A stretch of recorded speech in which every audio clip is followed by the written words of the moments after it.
Scott Hansen here from NFL Red Zone. I hope you're checking out 1 hour of 5-Yard Rush, one of the best podcasts on NFL football in the UK.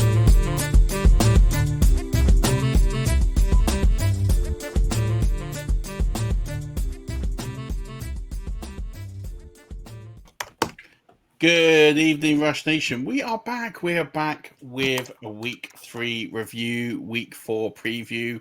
The last couple of weeks, we sort of dived into a bit of strategy, bit of pieces, and just sort of things to get going with the messages of don't panic and there's plenty of time. And then you get through this weekend, it's a quarter of the season's the way through. And if you haven't got any wins, then it's kind of all over. So we need to up the game, up the knowledge. First of all, Danny, how are you, buddy? How's your week been? How's the fantasy week been? Much more peaceful, less stressful week this week. Good. My redraft's gone really well. I think I was 9-2 this week, which seems to be different than what a lot of people seem to have messed up this week. So I don't know if I'm doing what I'm doing right, but I had a really good week. Redraft and Dynasty was, I think, 16-9 or something like that. So I've had a good week. That's decent. That's a good week. I don't know. I do have a sheet, and then I always forget like what I did in the week. I spent too much time thinking about the content. I felt it was a good week overall. But I'm looking forward to this week even more. And I'm looking forward to this week because we're going to get the week start right with someone I used to work with at PFN, who is actually someone who helped me quite a bit when I was there. He's been on the show before. It's been far too long, and he's out there grinding every single day. Part of PFN, but also fantasyfootballforwinners.com, putting out the content every day. It's BJ Rudell. How you doing, my man? It's so great to have you back. It's been a long time. I've really enjoyed chatting pre-show as well. Like, how's things? Same here. Great to see you, Murf and Danny. Great to meet you. And what you just said about, it's like we're in September and we're just kind of feeling out the season. But after this week, like you said, coming back from 0-4 or even 1-3, you're kind of in the hole, and other managers can sense that desperation. So this really is kind of coming out of September, a pivotal week for a lot of people to make sure that, they're on track. But I love the fact that every year it's similar storylines, different players. And so it's like the drama is always there. And I guess that's what keeps us coming back, right? It really is. Like, do you know what's really interesting? A shout out Renee. Renee is one of our Patreons, and she dropped me in the chat, or she dropped in the chat this week. And you can sign up to our Patreon below, patreon.com /5-Yard Rush, and actually put a special offer out there. So if you sign up for free, you can actually join the Patreon chat for until the end of October and see what you think. And I tell you now, if you don't decide to stay on after joining that chat, then there's nothing I'm going to put out that's going to work. So she dropped in the chat and she was like, I just don't know, like, how you do projections. I don't really know, like, the wood from the trees. How do you determine, like, who's good, who's not? How do you do projections? I was like, whoa, like, this is a whole thing. But you're right, the recurring themes. And it's like, it was in another chat that I was in with Renee and a couple of people, and they were like, oh, yeah, well, yeah, I find if I don't get my start sits 90% right, because Sleeper have that accuracy lineup rating, then they lose. And I'm like, that's not the game. Like, you can't shoot for like 90%. Like, you're shooting for 70, 80%. Yeah, but when I get 70%, I lose. And I'm like, it's fine. That's going to happen. It's called a process. Like, if you're banging out the right process, more often than not, you will yield more wins than losses. It's just you need a little bit of luck and a bit of consistency and try not to panic. But, every year we get a first round, second round player who just completely loses the plot, like Brian Thomas Jr. this year. You get some injuries at the top of the board. The quarterback position looks thin all of a sudden, and then the running back position's looking thin, and now the wide position's looking thin, and everyone is like, where do we go? But that's fine. We've got the next 60 so minutes to get you ready and to help you win in week 4. And that's ultimately what we're here to do. There's so much stuff. I suppose we should probably just quickly recap the big news of the week, that James Conner's season is done. And unfortunately, likely his career. Don't want to wish that, but it's very similar to Austin Eckler. We knew we were kind of at the twilight of a career here, and he is unfortunately looking like he's going to be done. And as is Najee Harris, he's going to be done for the season as well. And then, as I mentioned, we've got some wide receiver injuries. Mike Evans, CeeDee Lamb, they're going to miss a couple of weeks.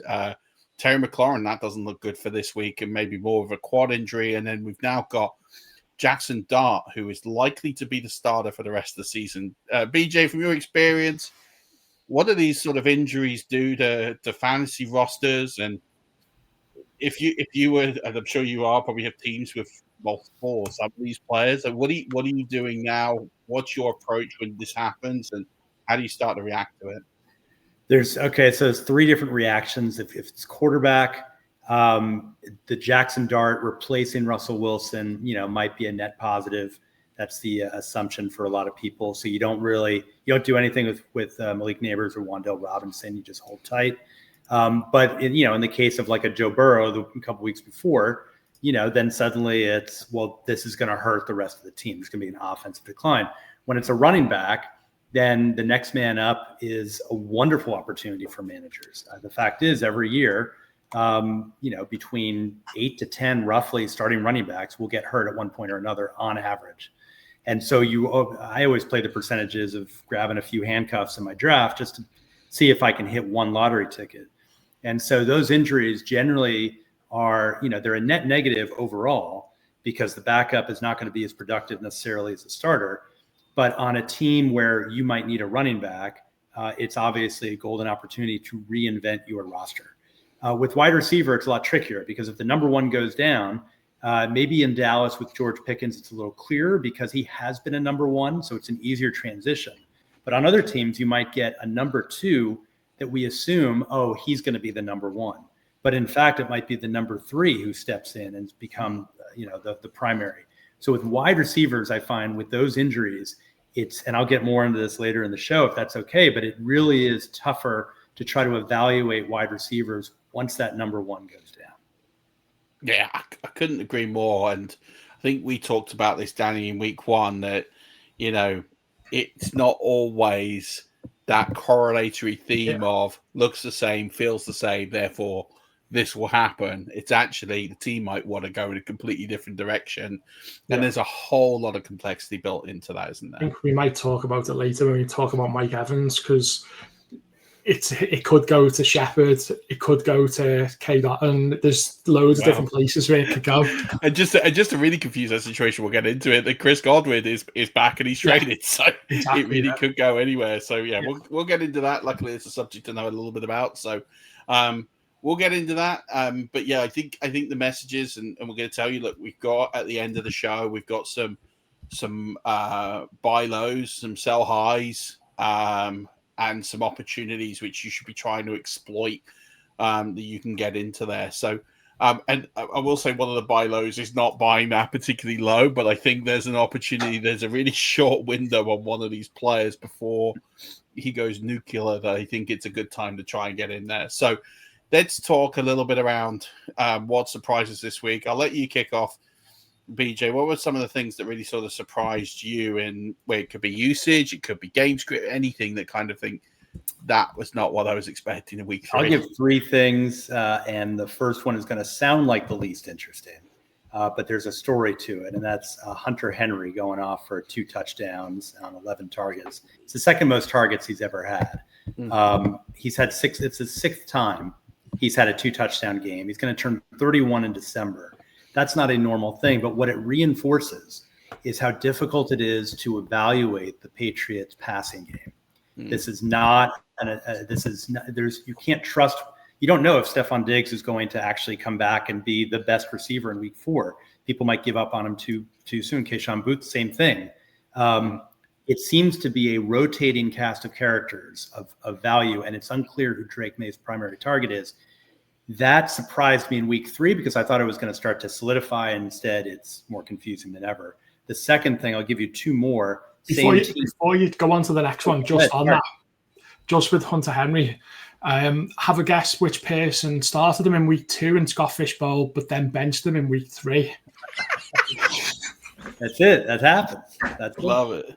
That is the story of 99% of our lives right there. Yeah, I was nearly pulling my hair out. It's 2 touchdowns and then the amount of points he would have got for me that week as well. Yeah. The good call on that. That's true. That happens so often. The second thing that surprised me, but not for the obvious reasons, was Travion Henderson and Ramondre Stevenson. What surprised me is that Stevenson came in with 4 lost fumbles in his previous 18 games.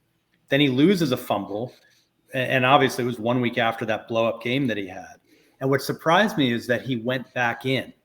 That given his fumble history, his coaching staff still believed in him enough and didn't believe enough in Henderson to keep Stevenson out there. Then Stevenson fumbles again, and that's it. But the fact that they went back to him, there's this little part of me that wonders, okay, they must not be entirely confident about Henderson yet if they're going to do that.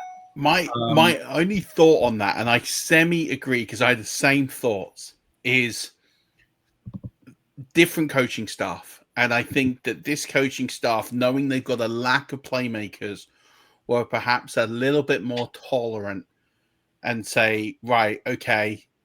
And because they realize they're going to need everyone, because this year they're going to be competitive, but they're not going to be amazing because they lack a lot of skilled players. And I think they just didn't want to kill the confidence, right? They just went, you know what, we'll see how it goes. And then, true to form, I think I talked about it on 3 or 4 shows last week that, like, you know, if you got Trayvon Henderson, you just got to be patient, because I tell you now, he's going to fumble the football, Stevenson. He always does. You know, he always does. And then, true to form, it happened. So, and I think, you know, I would be a little worried. And then I think this Patriots staff are thinking, probably need the guy for this year. Probably don't want to tank his confidence. I don't know. I guess we'll really find out. But the Patriots organization is a strange one. This team has drafted historically badly over the last 3 or 4 years. They've taken so many wide receivers, and all of them look. I mean, like, the fact that Keyshawn Booty is still a thing when they've drafted like 5 wide receivers is pretty shocking in its own right. So, and Demario Douglas. So, I guess we'll know more in next season. But I think, I think Julian Edelman was the last good position player that Bill Belichick ever drafted. And that's not an exaggeration. No. If you go back and look, I mean, Carson Steele, Kevin Harris, and on the list goes on and on. It was a really rough group for the last dozen or more years of his career. He just, and they can't figure it out. They took a couple of first-round receivers that never really did anything either. And right, Tyquan Thornton. Yeah, I mean, there's loads. I'm trying to think of the other one I'm thinking of. It's totally gone. But yeah, there was a few players. It just never happened. But then that's the Patriot way. You don't need to be a superstar to get there. You just get over the line, and this coaching staff is showing that I'll get over the line. Let's see, we go. What's the other one, BJ? The last one, again, for non-obvious reasons, and this is, and Danny, we're meeting for the first time at Murf. This, as you might know, this is kind of how I approach things. Is I tend to try to figure out. I'm not always successful at it. What are people not talking about that they will be talking about later in the season, and how do we get at that early on? And Christian McCaffrey is someone who last summer, he was the presumptive number 1 overall draft pick. And my research, I have a spreadsheet that shows the history of high usage running backs and what they do the next season. And 23 of 25 running backs who were at least 27 years old with 400 plus touches had regressed significantly the following season. That's throughout NFL history. McCaffrey was a huge, huge risk. And it turned out that he got hurt preseason, and then that was the end. This year, I caution readers and listeners, same thing. It's unusual for any running back, especially this old, to have a second 400 touch season. It's not good. It's not a good sign if he has that. And what I see last week, we all saw it. And what I want to point out is Christian McCaffrey is now on pace for 436 touches. They can't bench him because they're 3-0. So suddenly the Niners are competitive, which means they have to stick with him. But the chance of him being able to get you to the fantasy playoffs, and we can get more to this later, I think it's a huge shock that the Niners, even with all their injuries, are putting that much weight on McCaffrey this early in the season, knowing what they know. Yeah, I mean, it's worrying that they are using him as much, but then they don't have anyone else. And I think they're letting Brian Robinson Jr. get up to speed. But I agree. One of the things I talk about, and Danny will be testament to this for years, is I even talked about on our Patreon cast this week that I always track the touches, and I want to see, because traditionally you're going to get somewhere between, last year was an anomaly. We had 12 guys go over 300 touches. That doesn't normally happen. It numbers around about 8-ish is the average, 7, 8. Some years it's 6, some years it's 9, but you kind of anywhere there. Double digits is rare. I think it was 13 actually that hit. And it's good because it's more running backs. It's a deeper position, but also there's a lot of things that have had to have gone wrong to have that many touches.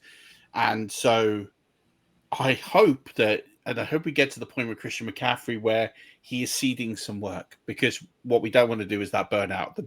What I call the Dalvin Cook play, where he's just absolutely electric for the fantasy season, and he's completely burnt out when you get to the fantasy playoffs. And he did it for years. He was, as soon as you got to the fantasy playoffs, he was done. He was either injured or he got very few touches, and he was just cooked. Literally. That's right. He'd always miss 2 games, it seemed. And always. It was the 2 games that you needed him most. That was and that's what we got to hope doesn't happen here. But it is interesting you say that. I'm going to pivot to a different running back because I was really excited, and I don't want to. I want to take the off the field stuff here, right? I don't get involved with the off the field stuff. It's not relevant to this particular conversation. Players that didn't take it because of the off the field stuff, I get it. How you play football, fantasy football is how you play fantasy football. Christian Jenkins, I was interested to see because he was such a fantasy value because of what happened off the field. His ADP literally tanked off the face of the earth. In an auction draft, you could get him for single-digit dollars. And it was like, this is a guy, we know what the Cleveland Browns are. We know the identity. They like to run the football. We know Jerome Ford usually is pretty good, although he's been awful this season. So we know there's a great opportunity here for him to go that high. 58% of snaps in his first proper outing is not bad. 18 touches, that's good. But 27% of routes run. Like, this guy is not Nick Chubb. This guy is a fairly decent receiver. Yet all of a sudden, we've decided that he's like, they're using him like Nick Chubb.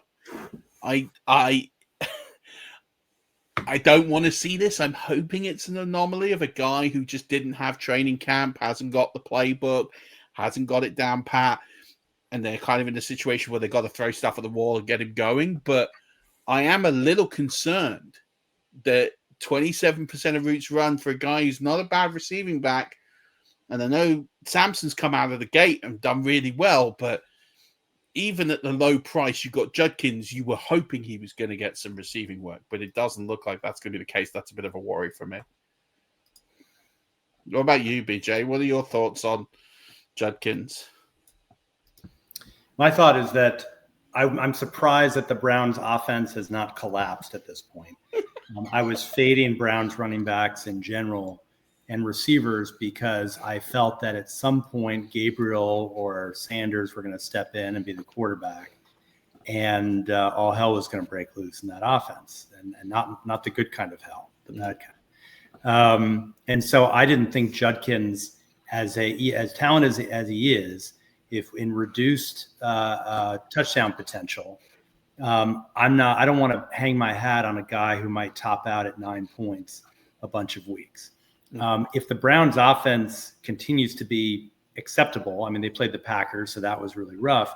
But if it's acceptable, then I'm actually comfortable with Judkins because the team has so little else that they can lean on. I think Jerome Ford had his day, and I don't think Dylan Sampson is ready. I think there was a lot of hype this preseason, but I don't think he's ready. No. So I think Judkins will get all he can handle.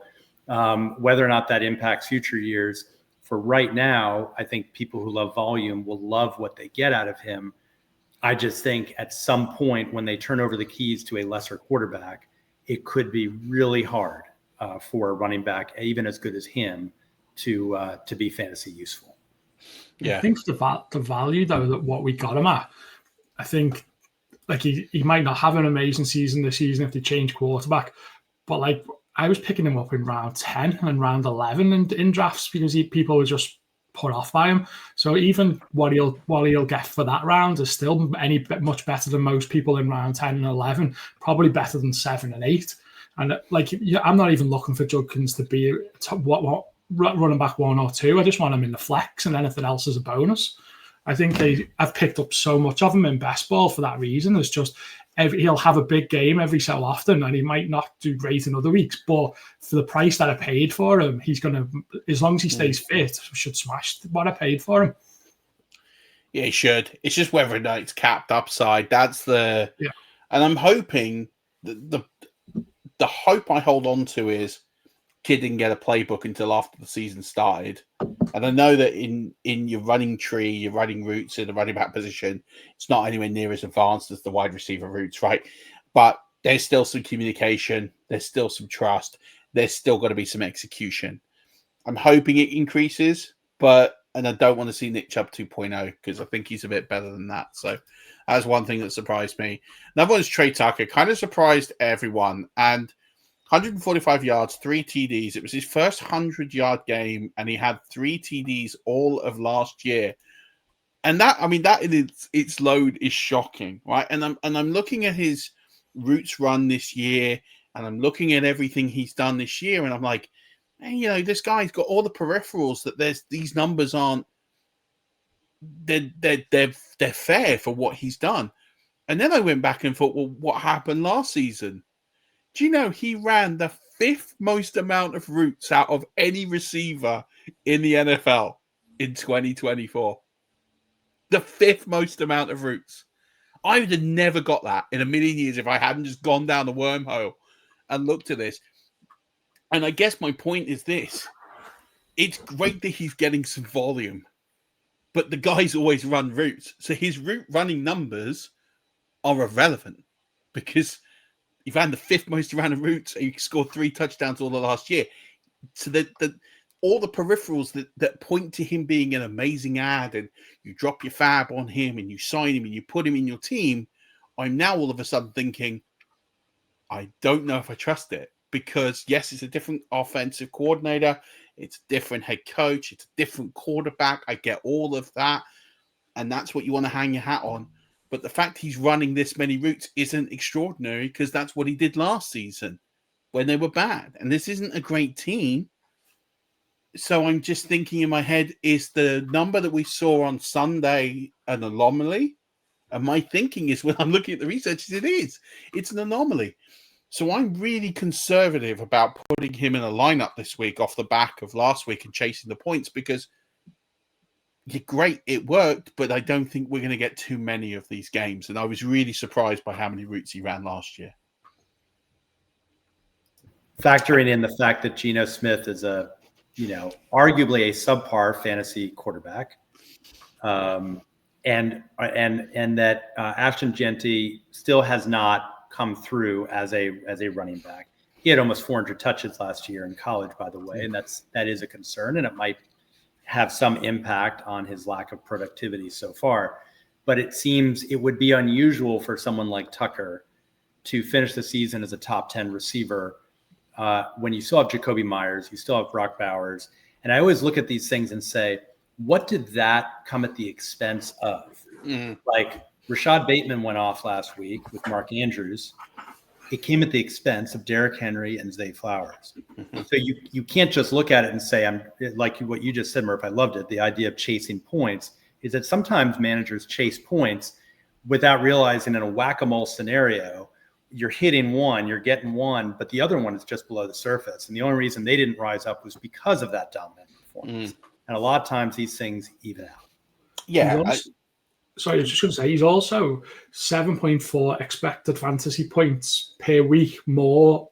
He actually got 7.4 more than what he was expected as well. So, like, he's average, just looking there, he's averaging like 19.7 because of that blowout, a big, massive one last week. But he's actually if he was, according to par, is about 12.4 points. So he's over-exceeded drastically over the first 3 weeks from what was expected based off the targets that he got and all the different criteria.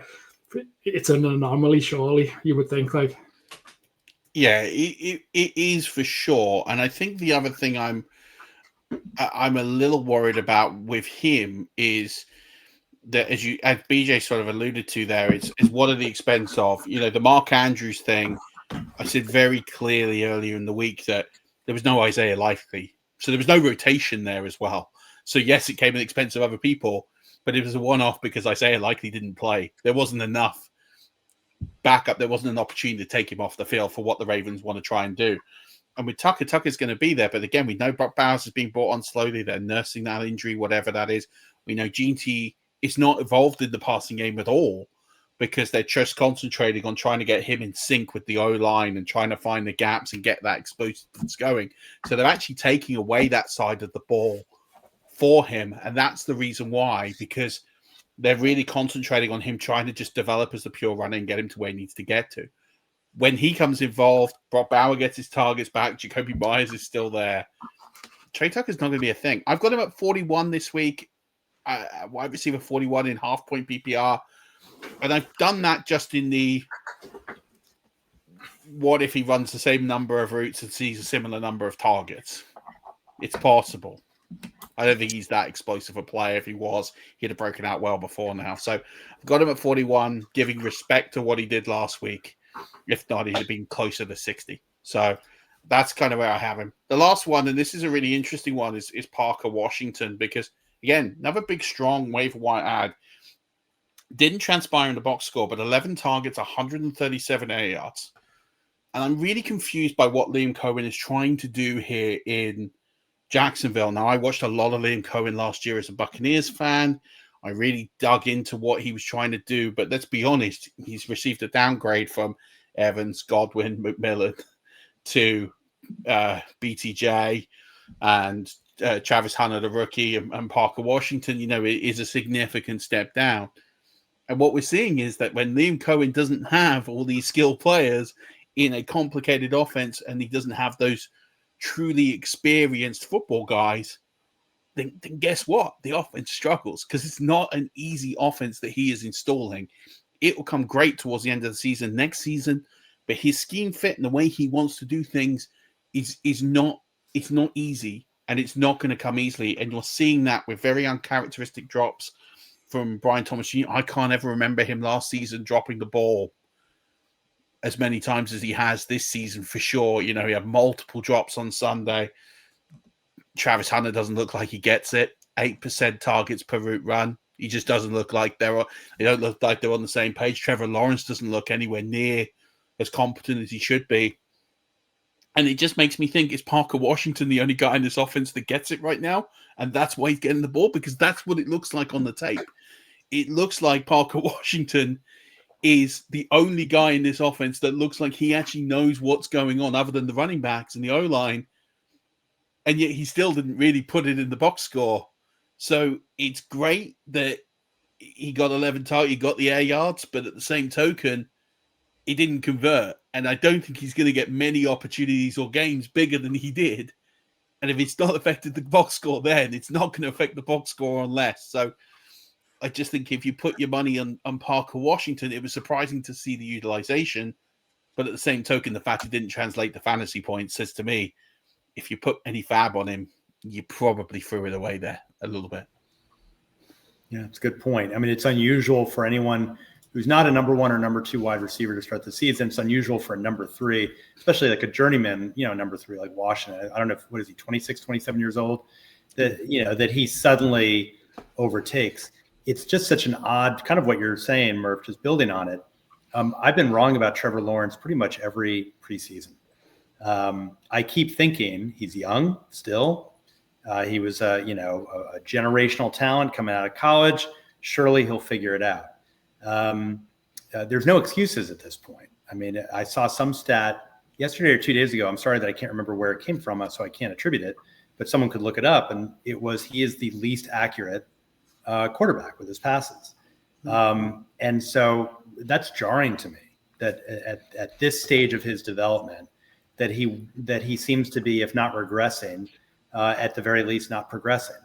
And in those kind of offenses, that's when someone like Washington will step up on any given week, because if Lawrence is not able to optimize the ceiling of his supposedly elite receivers, then he's going to wherever he can go to get the yards. And maybe it's someone underneath, maybe it's just someone he has better chemistry with, whatever it is.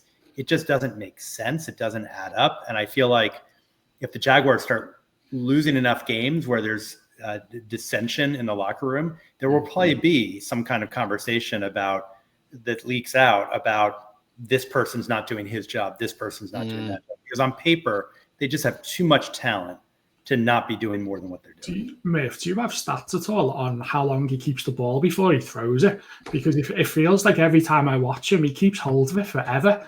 And he takes too long to get it out. And then by that point, he keeps getting sacked all the time.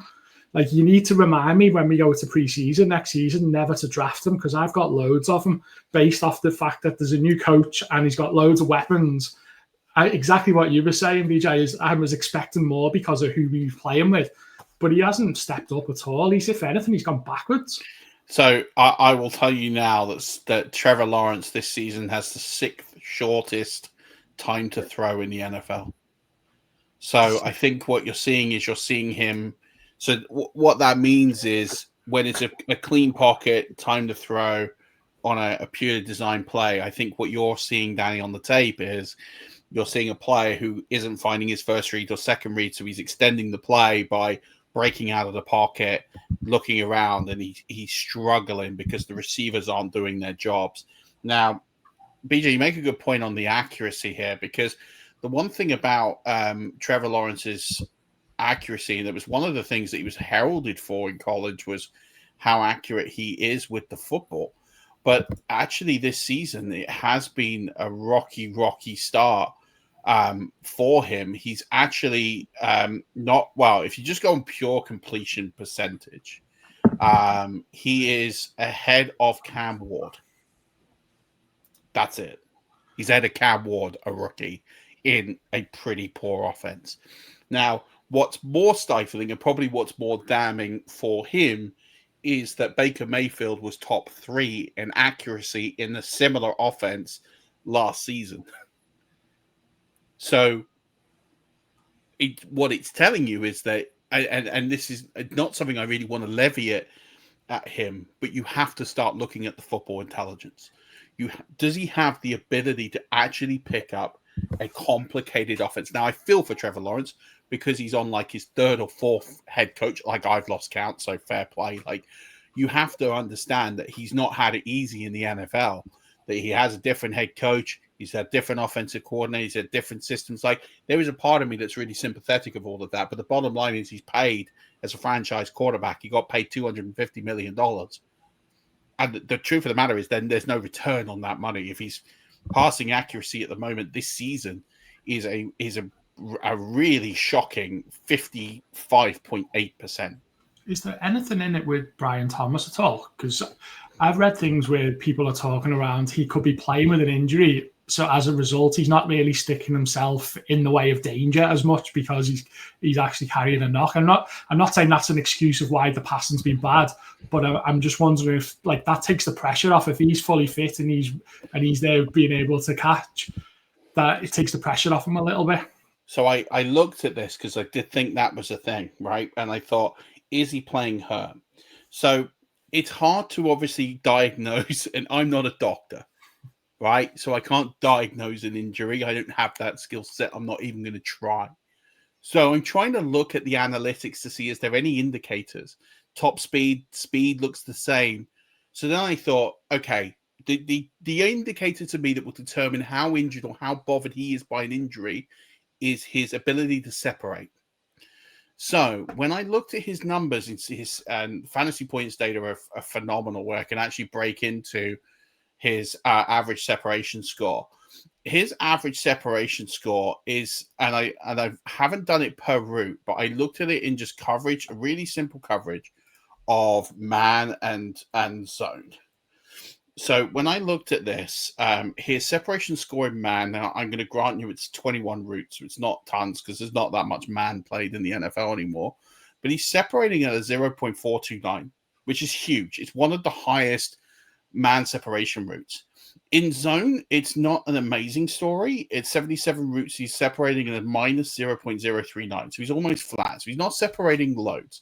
So then I sat there and thought, okay, so let's look at how that trends to 2024. And if I look at his 2024 numbers, now again, we've got a much larger sample size. So his man numbers are separating at a plus 0.167, which is still pretty good. but he's obviously a lot more, so there's less volatility in that number. But his separation score for zone is 0.085, so it's a touch higher, but it's not a ridiculous amount. So he's separating at like the man, he's separating a lot better at man route, but then it's also a much shorter sample size. So I think the bottom line is we can take from this that he's not separating any worse than he was in man coverage, which would be for me an indicator that he was injured. If that was a severe difficulty that he wasn't able to separate, that's not happening. So then I look at it in zone and I think, okay, part of this is just scheme, design, play, etc., slightly different, but there's nothing alarming. There's not an alarming drop off that he's not separating at a rate. So then the only other thing I started to look at with him was I started looking at the just any sort of metric where I could look at what he was doing in terms of his route running and looking at his sort of just abilities off the ball, and everything checks out. And then the one thing that really stands out, and this is the thing that is really standing out to me, is his catch rate. Anyone want to take a guess on what Brian Thomas Jr.'s catch rate is this season? Not a clue. 28%. Wow. So the problem is he's not injured. The problem is he's been bad. Yeah. His catch rate is 28%. He dropped multiple balls on Thursday. He's just been bad. Like, and they're not throwing him the ball because he's been bad. And how do you fix that? Be better, catch your balls. Like, his earned targets are going down because his catch rate is 28%. Like that, it's as simple as that. You don't catch the football in the NFL, you don't get to play. It's that simple. Another player who is very, very similar to him right now is Calvin Ridley. The reason why I think Iomanor is outshining him is because he keeps dropping the football. And Calvin Ridley is, I'm really concerned that his career is pretty much done in the NFL because this is the third different team that he's not shown up for. And it's like, we can keep blaming the quarterback and we keep blaming the play, but the bottom line is it's not good enough. And a 28% catch rate, I mean, I'm looking at receivers that have got a worse catch rate in the NFL. You ready for the list? Xavier Legette, end of list. Who's been terrible. So he's worse than one. He's better than one receiver in the NFL who happens to be the worst receiver in the NFL this season. Like, Brian Thomas is just bad. Like, he's been bad. There's no. You can't blame Lawrence. You can't. I mean, you can blame Lawrence a little bit, I suppose, because some of the balls are a bit wonky and haven't been great. But ultimately, he's not caught the football. So, like, that's it. Like, he is just bad. And really bad. Like 28%. Like, by the way, next on that list, just to finalize my point, is Calvin Ridley, 38.1%. I was going to mention Ridley is kind of it seems like two similar players at different points of their career where, Ridley is seems to be almost done, seems to be kind of in a DeAndre Hopkins-esque swan song of his career. And yet it seemed that there's this like Occam's razor, what's the most logical thing? And the most logical thing is that Thomas will figure it out at some point, whether or not it's this year. And that I would actually, and I had Thomas last year, I drafted him for the wrong reasons. I drafted him as a hedge to Christian Kirk, because at the time, Kirk had a better ADP, better average draft position. And I thought, okay, I want to get Kirk. I believe in the offense because, again, mea culpa, I believed in Trevor Lawrence and drafted Kirk. And then I committed to drafting Thomas like a round or two later. And so I do believe that these types of things will work themselves out. That in the past, we have seen wide receivers have awful starts to the season. Sure. Inexplicably awful. And then suddenly it all clicks. And I do believe that one of my mantras about fantasy football is that talent plus opportunity usually wins. And so he has the talent, allegedly. We saw it last year. He has the opportunity. He's not going to be completely pushed aside in that offense. And so somewhere in between what he did last year and what he's doing right now is a reasonable expectation. And I would love to pay top 24 to 28 wide receiver value for him if someone would give me that, because I would rather roll the dice on a rebound and then just accept the risk than not have him at all. I completely agree. There was another thing I looked at when I looked at his yards after catch per reception. His expected yards after catch per reception is minus 1.6 yards. It's only worsened than the NFL by Xavier Legette. So again, it's just everything correlates to being bad. But then what's really interesting is in this situation, as you're saying, BJ, is there would normally be someone here that would be dominating as a result of this. Someone like those earned targets have gone to someone else. Someone has a breakout. Okay, you're going to have to just sit and take your medicine. You'll get another opportunity one day, kid, but it will be whenever. But everyone's been bad. Travis Hunter's been bad. He's not seeing the ball. Trevor Lawrence has been bad. Parker Washington's getting the opportunities. He's not necessarily sticking it in the end zone. To be perfectly honest with you, the only players on this roster that are performing at or a level of expectation that is reasonable for where they should be or where they were drafted was Travis Etienne and Baishal Tootin. The running backs are doing great. The rest of them pretty poor. And it's just a case of it will click at some point. And they paid Liam Cohen a lot of money, so he's not going anywhere soon. And normally this is the point where I would rag and go, well, they hired him too soon. He's not good enough. He should have waited longer. But actually, I can't knock Liam Cohen. He's a very, very good football coach. He's a very good football coach. That's a very good scheme that he ran, and he knows how to deliver on. It will come good.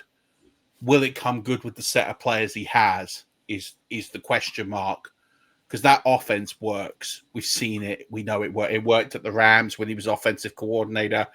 It worked at the Buccaneers. It worked in college. When he was head coach of Kentucky, they're putting up record, school record points, yards, everything. Like, he knows how to scheme football. He knows how it works. Part of the distraction of being a head coach is probably hindering him a little bit, but the talent's been poor, and I think that'll be interesting to see. But I like how we spun 15 minutes talking about Parker Washington to Brian Thomas Jr. and just the Jags. So I enjoyed that. While we got you here, BJ, I like to look at things that we can take into week 4. Are there any big learnings at this point, nearly a quarter of the way into the season, that you're thinking, this is what I'm doing at this time of the year, how I'm trying to plan and execute? Yeah. So this, hopefully I can sum it up in about a minute, because I don't want to, I know that time is precious on this show, but I find it fascinating. So I wanted to share it on this show, which is that right now, and I may be slightly off on this, but I think it's exact, is that there are 4 week 1 starting running backs who are currently sidelined: James Conner, Aaron Jones, Tyron Tracy, and Austin Eckler technically was the number 1 kind of starting the season. And so and this plays into what I talked about earlier, and it's how I'm rethinking this season, is that there's so many, the number ones that are not doing what they're supposed to be doing. And, from Ladd McConkey to DJ Moore to Jerry Jeudy and Stephon Diggs and Jeremy McLaurin and others. And so the thing that I am taking away from this is that, and this kind of goes into next season, is that maybe we're past the point. We had this shift in the last 15 years of going running back a lot in drafts to wide receiver, or running back, wide receiver. That a lot of people were like, I got to take a starting wide receiver in at least one of my first 2 picks. And people were finding success in that. What I'm taking away, and the way I'm rethinking this season, is to understand that the NFL is not a constant. Statistics do not replicate themselves year after year. There are transformations that happen. Quarterbacks that never threw for 4,000 yards suddenly start throwing for 4,000. And then we hit a peak, and then suddenly it goes back down. And running backs rush for, like you say, over 300 touches or whatever, or 350 touches, and then suddenly you can't count on them anymore. The thing that I'm taking away right now is that the WR strategy has its own risks, because you're trusting that the starting quarterback is going to stay healthy, number 1. And you're trusting that wide receiver is going to stay atop the depth chart, even if it looks like it's automatic. Mm-hmm. And so even someone as reliable as Jamar Chase, even someone as reliable as CeeDee Lamb, even, go down the list. There's most of the top 10 wide receivers right now have been minor to major disasters. And I think that's kind of what I'm picking up on. It's a little too late, but kind of how I'm approaching the rest of the season is to scrap whatever I thought was a good player earlier in the season and reevaluate and adjust and say, yes, Brian Thomas, I see him as a top 20 to 28 player. So I would love to get him in that top 24, 28 range.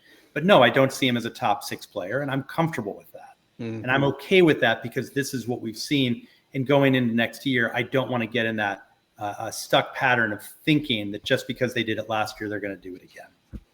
Yeah, I think there's certain players you can take to the bank because they've done it over and over again, and that will give you some confidence. But yeah, I think that's a fair comment on the strategy. And the other thing I think that will make you lean into that strategy a little bit more in terms of thinking about running backs is next year's running back class is take Jeremiah Love out of the conversation, right? Because he's special, sure, right? Let's bank him as a top 15 running back next year. Obviously, depends where he lands, but there's every chance he's going to be in that conversation. He's going to go in the first round, barring injury and all these sorts of things, right? The lines behind him, you've got 2 running backs, Singleton, Wisner. They're all right. They're not bad. They'll do something in the NFL for sure. Do I think they're elite? No. But I think they're all right. I think they'll be good complementary pieces to an offense in the NFL, and they'll be fine. Outside of that, I don't think there's a guy. Like, this running back class that came in just now was pretty good. The class the year before in 2024 was abysmal. And this class lining up in 2026 is almost on par with the 2024. And especially it would be on par if you took Jeremiah Love out of it. So I think if you want to play the whole scarcity game at running back, we got running backs getting older who are going to be near enough done. And then all of a sudden there isn't the replenishment that's coming through. And so I think it's really interesting that those that continue to fade running backs and those that continue to think I'm not taking a running back over 27 years old, I'm not taking one that's got an injury record. Well, that's really coming to bite you this year with the Jonathan Taylors, with the Christian McCaffreys. And I think Saquon's going to come good and I think it's going to work out. I think that's a really interesting point and actually loads nicely into mine, which is, for me, this is the point of the season you start loading up on running backs on your bench. Right, I get rid of everybody that is surplus to requirements on your bench. If you got a backup tight end, unless your tight end's on bye the next 2 weeks, they can go. If you've got a backup quarterback on your bench, unless your quarterback's on bye the next 2 weeks, he can go. If you've got backup DSTs, I hope no one does. If you do, they can go. Like, let's clear the decks. I want to see on everybody's teams 4, 5 running backs in their bench because, as BJ alludes to, this is the point of the season now where guys get hurt and it's horrible. And I don't want it and I'm not wishing it. And I really hope that this was a thing that we don't have to talk about. But it's part and parcel of the game of fantasy football. Take the emotion out of it. Load up with running backs. This is the part of the season now where you're going to need to load up on those. Next guy up is going to come in. He's going to do a job. And you've got to get on them. You've got to get on the guys out there on the waiver wire because there aren't many of them left. Most of them are sitting on benches. Most of them are sitting there. Maybe make a trade for 1 or 2 of them if you're sort of in that sort of neutral range and try and pick one of them up. And yeah, it relies a little bit of guessing and almost doom mongering in a little bit of ways. But that is the game. Take the emotion out of it. Make sure you're not talking about it. I got a lot of stick on the PFN podcast when Carl Yates was hosting it because a couple of years ago, it was after week 1, and I told everyone my number 1 waiver wire ad is Jerome Ford because unfortunately Nick Chubb gets injured. He gets injured every year, and as much as I wish that on him, and we recorded this before Monday Night Football to go out on Tuesday. What happened on Monday Night Football? He suffered an MCL, an ACL, and an Achilles tear in the same game, and it was like they had to put a little banner at the bottom. This was pre-recorded before Monday Night Football because it was just. Unfortunately, it happens. And if you want to win your league, you're going to have to lean into this strategy as uncomfortable as it makes you feel, because you don't want to be the guy that has to drop 80 fab on a player, or you're playing in the waiver claims league and you don't get them because you've got a decent record and therefore you're not going to get anywhere near them. Trey Benson's the first one that's come in. Now, luckily, he was owned by almost the majority of leagues. He was just under 49%. So people who had fab leagues dropped all their fab on him, and that's the right decision. But you need to anticipate the next one. Isaiah Pacheco, Kareem Hunt. That's a situation there. Rashad White, Bucky Irving, Ollie Gordon, Devon Achane. These are the situations, and if you want to jump in the Discord below, ask me, hey, who do you think the top 5 running back ads are? Then let's do it. But, you need to be adding them now, and you need to have 4 running backs on your bench next week, because as the buys start to happen, it's the only way you can get ahead and turn a losing team into a winning team quickly. Is there a couple there that we thought were the backups who might not necessarily be the backups now as well? So thinking about Buffalo, for example, I always thought Davis would have been the backup for sure, but it's looking more and more like he's actually at run back 3 at the moment. And there's probably a few others as well. Yeah, but I would say Davis is the guy who's going to be in line for the workload. Yeah, if he got injured. If Cook got injured. Now, you can have a change of pace back that's going to come in and do some of the heavy lifting and alleviation work.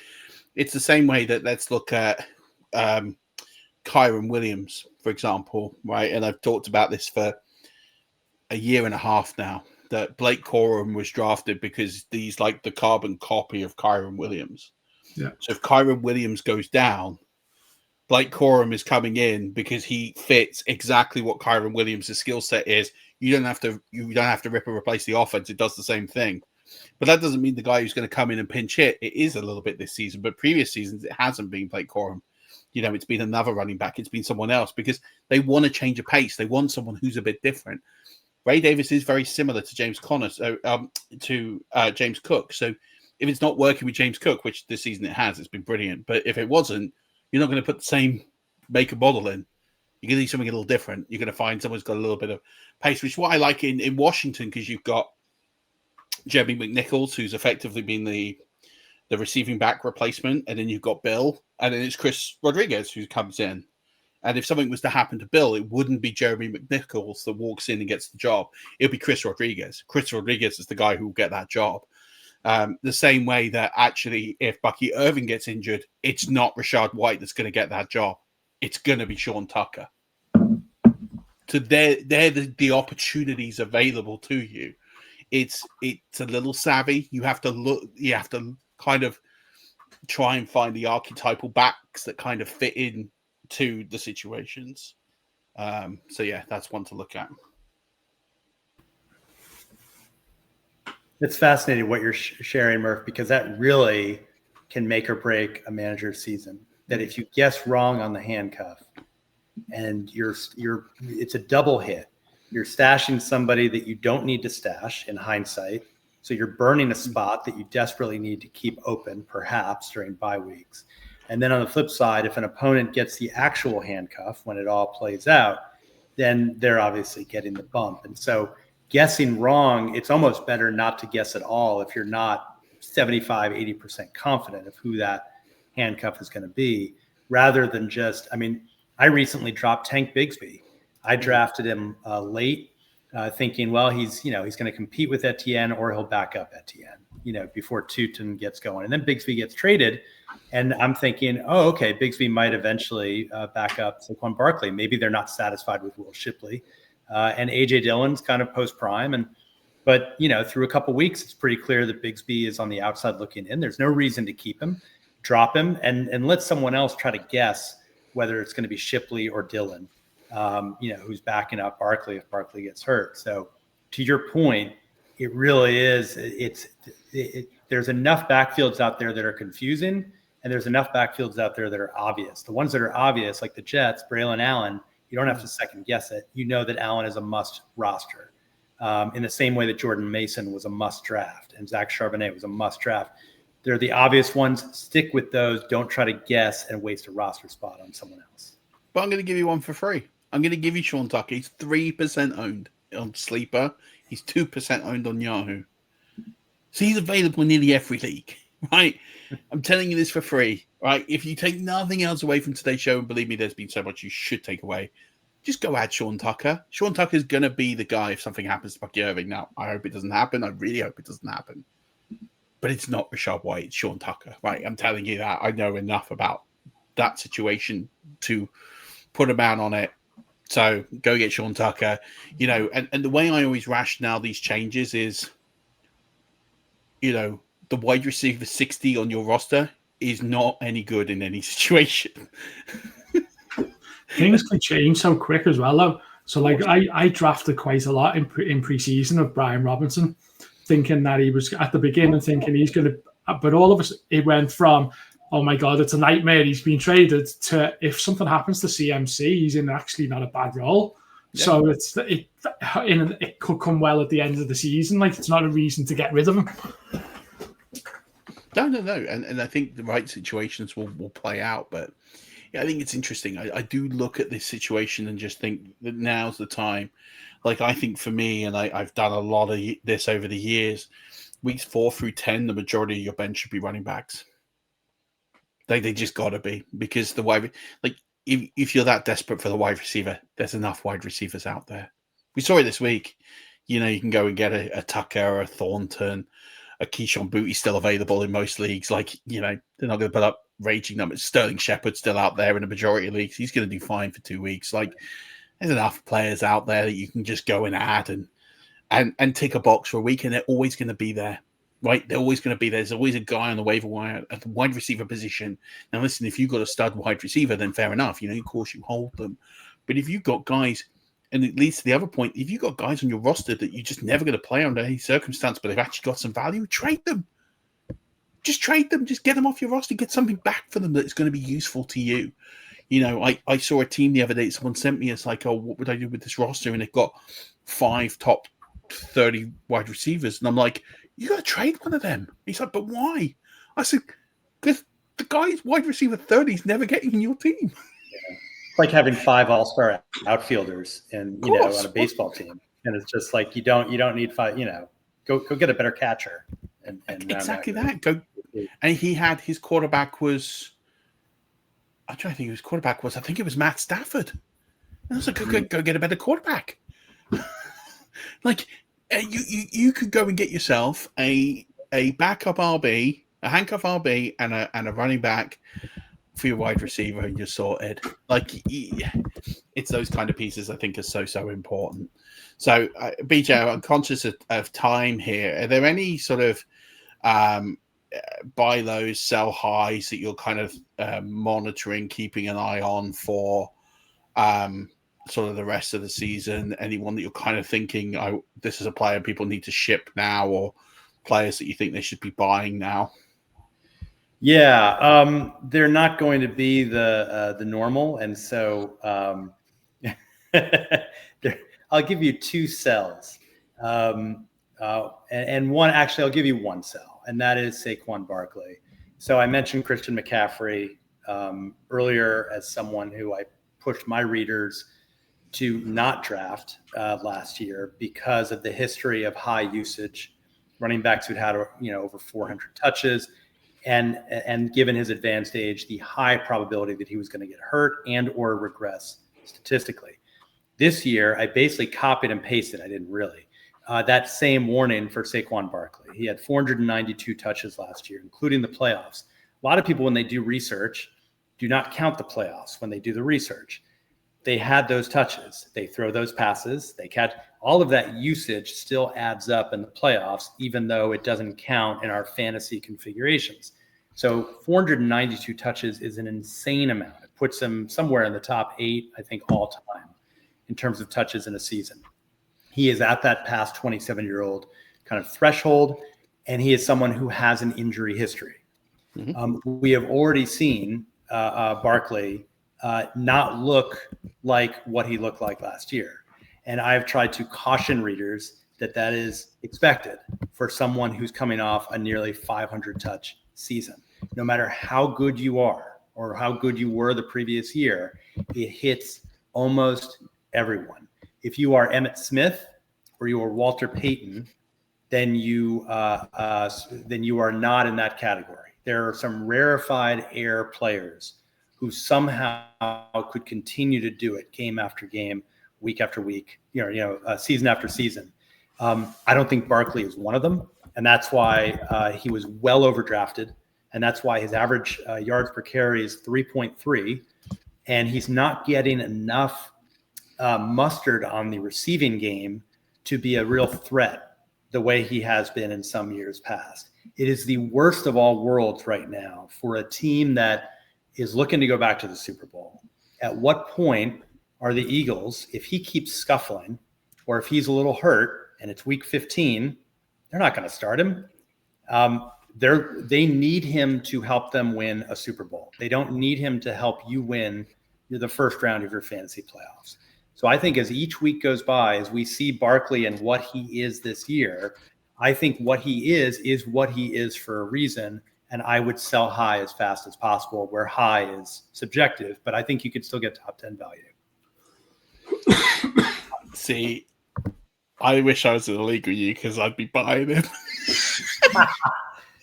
Push back, Murph. Tell me how it is. I'm totally on the other side of the fence because every argument you've made is right, and there's no flaw in any of it. 2.3 yards per carry last week. He's had more yards per carry. He's had more games under 4.3 yards per carry this year, which is every game this season, than he did for the entire of last season. Right? 100%. There's no argument there. He's also averaging 3 fantasy points per game under his expected. So the workload is there to support a better output. Typically, these things revert back to the mean. So then I start to look, okay, why is it that it's not happening? Right? There's a number of reasons why it's not happening. His yards before contact, so in last year to this year, is significantly less. It's significantly less. Now so there's 2 reasons for that. Saquon Barkley's forgot to run, like he's forgotten how to run and find a hole, which I just find that hard to believe. Or the O-line just isn't getting the job done, which probably is more of an alignment to what we're seeing. They're a good team, Philly, with a good offensive line. There's been some changes, nothing significant, but it seems to be playing a bit of havoc. I think they work that kink out moving forward. I get the point on the age. I think the age is right. He's getting stuffed. So what we call a stuff, or what fantasy points call a stuff, is not resulting in a first down or touchdown if he's running for less than 4 yards on first down, or if he's running less than 3 yards or any other down. He's getting stuffed 52% of the time, which again for Saquon Barkley is completely unprecedented. And yet when you look at his yards after the catch, yards after contact, it's almost 2, which is pretty respectable. It's not elite, it's not normal Saquon Barkley numbers, but it's still pretty good. It's still well above average. So that says to me, and I've seen a little bit on the tape, and I'm interested to see what happens this week. But I actually look at this situation and think, this will right. Will we see 2024 Saquon Barkley? Probably not, right? And I'm not sitting here saying he's going to finish as the RB1 in fantasy football. But here's a story and a narrative I'm going to paint. They're up against the Buccaneers. We're looking at one of the best run defenses probably of the last 20 years. You're looking at a run defense that has consistently held every running back it's faced under 60, 70 yards of rushing offense and is stopping people from getting in the box. I expect him to have a pretty bad game, which is why I have him outside of my top 12 this week. So we're going to go a quarter of the way through the season. Saquon Barkley owners that did all of a sudden overdraft him and realize this are going to start panicking. So I wouldn't make the offer yet. I'm going to wait till Tuesday. I'm going to bank on him getting under 70 yards. If he gets under 70 yards rushing, we're going to get to a point where people are going to start panicking on Saquon Barkley, and all of a sudden you're going to be able to acquire him for a lot less than probably he's worth. And then I think his schedule starts to really even out as the season goes on. And as that starts to even out, you're looking at a running back one rest of the season that I think you can buy at a very, very good discount. So I'm going to layer onto that, Murph, and say if you were out there and you agree with Murph, and he's right about most things, so go for it. Then my suggestion would be find the person who has Barkley, make an offer that is pretty aggressive, and they will probably say no. Aggressive meaning you're really trying to get him for less than what he's probably objectively worth at this point. Then go back to that same manager after Barkley has a bad game this week, and you say, I want to be fair to you. I'll extend the same offer for one more week. Because at that point, they might feel, wow, you're so magnanimous. Like you're so kind to actually not want to up the ante and basically just, yeah, thank you. That's like a mulligan. I'll take it. I think they'll be more likely to take it if you show a certain amount of grace, and you'll still get the value that you wanted to get all along. That's fair. Just also to preempt that in week 5 he has Denver, which isn't a plus matchup. So if if the bullet doesn't fire again, you can fire it for week 6. And in week 6, you say, you know what? I want to be magnanimous. Yeah, I'll give you the same offer that I've given you the last 2 weeks, but exactly. It expires at midnight. So run it back again, because in week 6, and Danny's going to hit me in a minute, is they play the Giants. They play Giants 2 of the next 3 weeks. Oh, well, there you after there that. So you'll struggle in that game. So I just think there's an opportunity there to buy a top 12 running back, because the rest of the season, once he gets these 2 games out of the way, he's got New York, Minnesota, New York bye week, Green Bay, Detroit, Dallas, Chicago, the Chargers. Then he finishes in the fantasy playoffs. It's not bad for the game script. Raiders, Washington, Buffalo. Some of those teams you picked, I don't sound pretty tough, to be honest. I think he has a mix. I think it's probably it sounds like he has some puff and he has some tough. He's got some big games. I mean, it's not Christian McCaffrey's schedule, but it is also at the same point. It is pretty. I think there's enough games in there. Yeah. That I'd be looking at Minnesota thinking that's a game you can ball out in. Green Bay historically have been pretty bad against the run. They've been better in the last 12 months, but there's a game in there. Detroit's tough, I'll give you that. Dallas is easy to run on. Chicago's easy to run on. The Chargers probably prefer to be run on than passing. The Raiders you can run on. The Washington you can run on. It's only championship week against Buffalo, I think. That could be tough. But then Saquon Barkley, so I feel all right about it. So I just think if you're struggling and you need a game changer, I think you can buy him at a discount. That's my.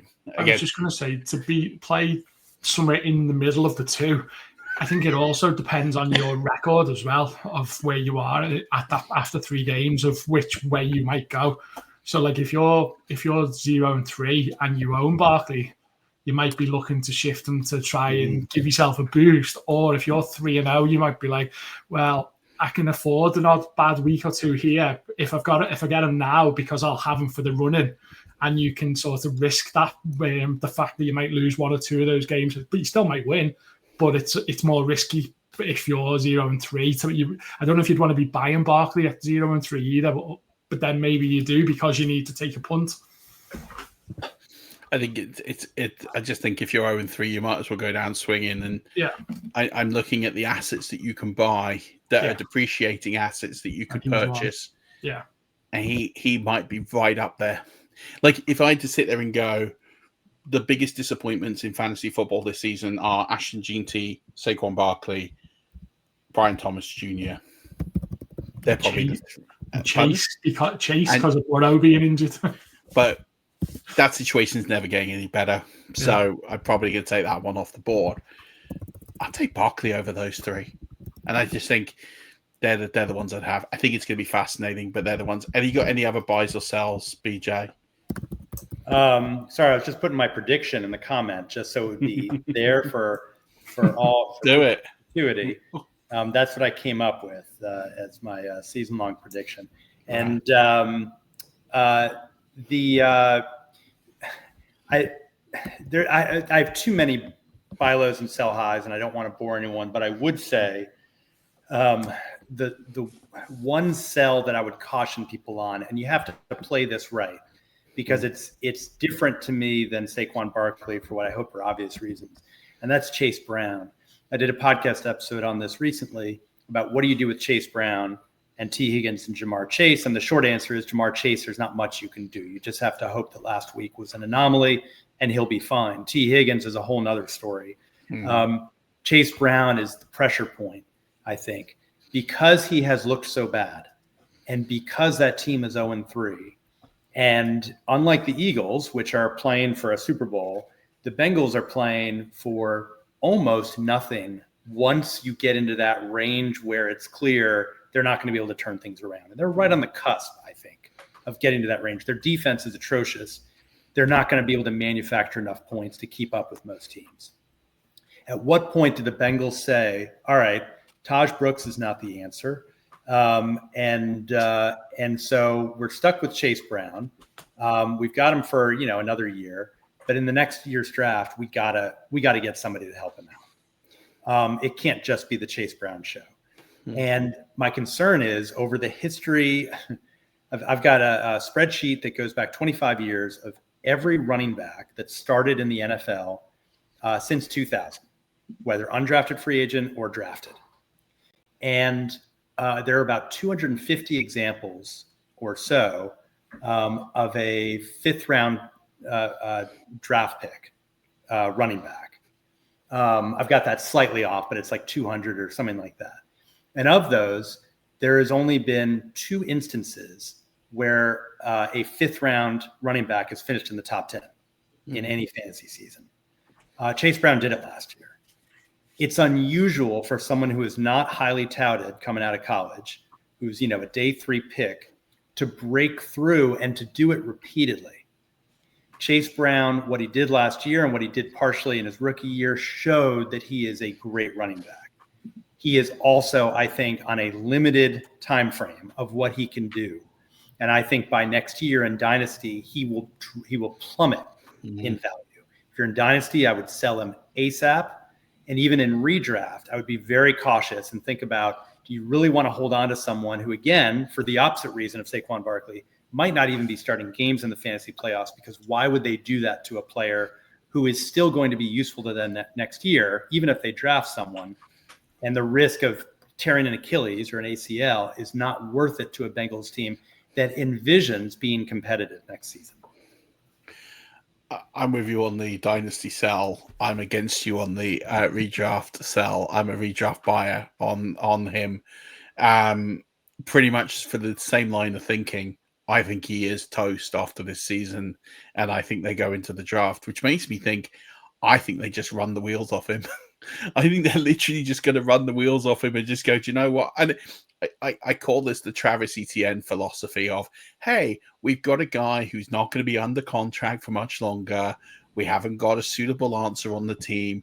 Let's just keep running it and running it and running it because, hey, we don't care what happens after this season and there will be some points next season he could be useful.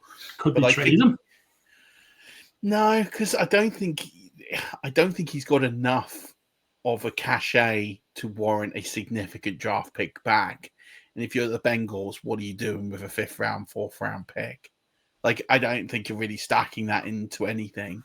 You might as well run it out there with him. He's so cheap against the cap as well, which, considering you've got cap issues because of where he's drafted and what he's paid on a rookie contract, you're pretty much in a good spot just to keep him and just run him out. If we look at Chase Brown, and the reason why I'm buying him is some of these numbers are just wild. He's 8.2 fantasy points per game under expected.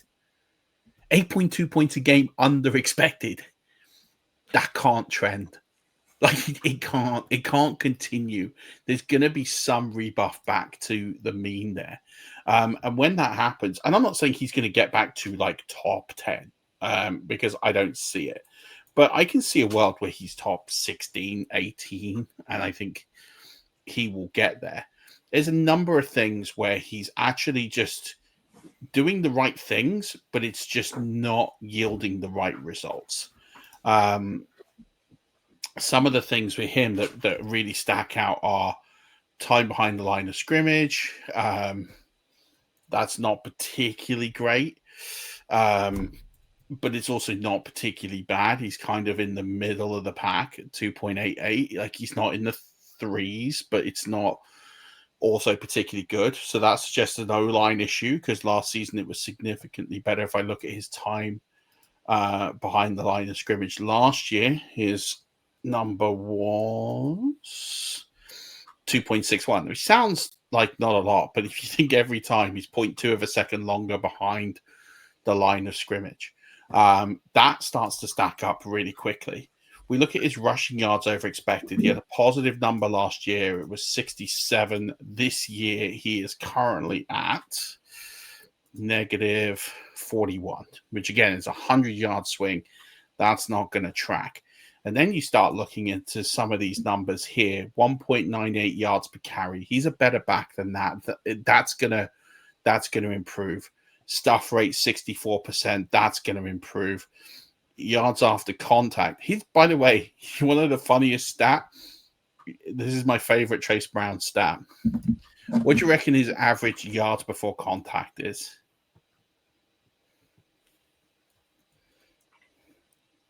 Chase Brown's yards before contact this season. 0? I don't know. It's as close to 0 as it's going to get. It's 0.02. Is it really? That's yeah. Hilarious. I was sitting there thinking, like, what's really, really bad? 0. I don't think I've ever seen that. I don't think I've ever seen a running back with a yards before contact of 0.02 yards per attempt. What was it last year? Because is that an offensive line issue at a certain point, or is it the fact that the defense is not trusting Jake Browning and basically cheating up on Browning, basically stacking the box and it was 2.03. So yeah.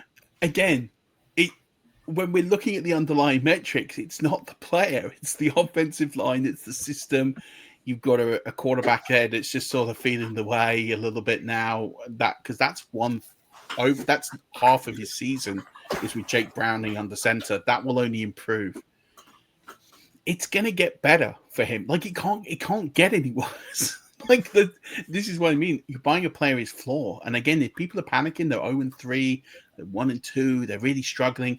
In a redraft scenario, I just think they got to keep going with him. And I would buy into it. So same team about 5 years ago, was it? Before Joe Burrow. Remember Joe Mixon? Yeah. He had that awful start to the season. I think he had one game where he averaged like 0.3 yards a carry. It was like, 9 carries for 12 yards or something. I think he had some post-game interview where it was just a disaster. The team was just a mess. And to your point, eventually the offense figured things out. Mixon got going. My counter to that is that was Joe Mixon. That was pre-prime Joe Mixon. And again, I go back to historically, this is why actually Ja'Cory Krosky, Merritt, thank you. I was down on him this summer because, undrafted free agents rarely break through as rookies. The only one who did was Isaiah Pacheco. Like that was literally the only, and I guess Eckler, if I remember correctly, in the last like 20 years, it's highly unusual, even in a perfect scenario, that these guys are seen as good college or sometimes great college running backs. But the question of whether it translates to the pros, the verdict's already out. And so there's so many, if you go back and look at all of the, McBrides, that guy from Minnesota, and all these guys who, I don't know why he came to mind, but all these guys who, very trendy for 1 week or 2 weeks. And the difference with Chase Brown to me is it was talent plus opportunity. But at what point do defenses adjust to the talent? And basically someone like Joe Mixon can break through because he's Joe Mixon. Someone like Chase Brown, I don't believe he can turn things around to the same effect, which is why we politely disagree. Yeah, but he's running back 33 right now, and I just don't see it getting worse. So I just think you can buy a player who will, I think, return RB 15. I think is in the range of outcomes, and I think you can buy him for a spare part. I really think you can get him. Do you think a lot of managers out there would be excited to just unload Chase Brown right now? Yeah, I think they've been looking at I think the narrative fits. Joe Burrow's gone. The offense isn't dynamic. I'm not getting the same player. I just think I'm going to cut my losses here and just get a serviceable piece rest of the season. And again, if I look at his strength of schedule is not bad at all. Like his strength of schedule, these next 3 weeks is really tough. Okay, it's tough. Denver, Detroit, Green Bay. I don't think Green Bay's that bad a game, but statistically at the moment, it's not great. He's got Pittsburgh, the Jets, Chicago, which are plus games. Pittsburgh again, New England again, and then New England. His fantasy playoff schedule, by the way, is Baltimore, not amazing, but then he's got Miami and Arizona. Like, I just think it's a swing, right? I'm not sitting here predicting that he's going to be the most successful running back we've ever seen, but I think his value is depreciated so badly. And when I look at the reasons why, I think they're fixable. I don't think it's talent. I think it's situation that will improve. And I think if you've got that source and it mixes together nicely, you might get yourself a top 15 running back for the price of a serviceable part that's sitting around your bench. If you've got a top 40 wide receiver on your bench right now with no pathway to him being used, you might get that trade done. Dynasty, different opinion. You've got to sell him because he's not going to stick around forever. Do you do it now, or do you wait another couple of weeks when he's got hard matches coming up, because he could be worth even less? It depends on how badly you need him. Yeah. I think if you're in the process that you need to think about trading, you probably need to get on him sooner rather than later. If you can afford to wait, then you could wait. But then if the breakout happens, the window shuts. Yeah. I don't think his stock on he's coming off the back of a 2-point fantasy game. I do not think he is going to get any worse. I just don't think he's going to get any worse. And I mean, he could literally fall over for more fantasy points if he just got the ball and just fell forward 10 times a game. He'll score more fantasy points. So I just don't think he can get any worse. I just don't think I don't know what I'm going to say, but yeah, I look at that. And that's I'll drop a sell high, and I'm all in for selling 2 players here.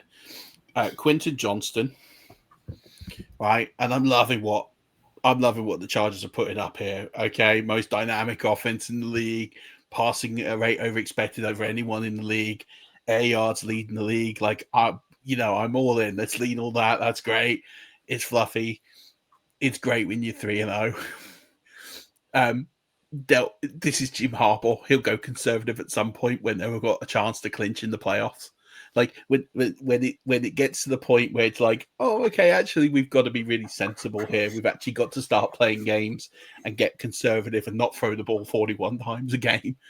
The player who will miss out is Quentin Johnston. Like they're not going to not throw to Labaconki. They're not going to not throw to Keenan Allen, because where he's needed in that type of space and role is perfect for what they need. So the guy who's going to be very boom and bust will be Quentin Johnston.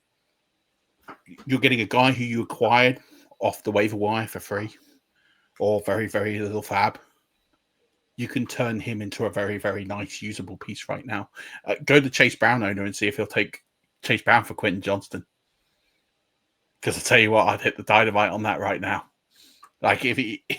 I'd go for it like all day long. If I was, I'd trade. I'd rather Chase Brown than Quentin Johnston all day long, because I don't see this wonderful world that we live in, that the Chargers are the most dynamic passing offense in the NFL, staying for 17 weeks.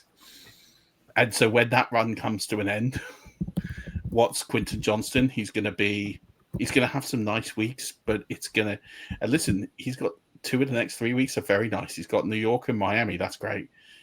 He's got Washington in there. He's got Indy. Then he's got Minnesota. I just think that passing rate is going to start to go down. They're going to get into tough physical games. They're going to have to stop throwing the ball as much. They're going to run the ball more once Hampton is kind of really up to speed and what they want to do. I don't see them throwing at the rate they're throwing consistently, and they're not going to support 3 wide receivers.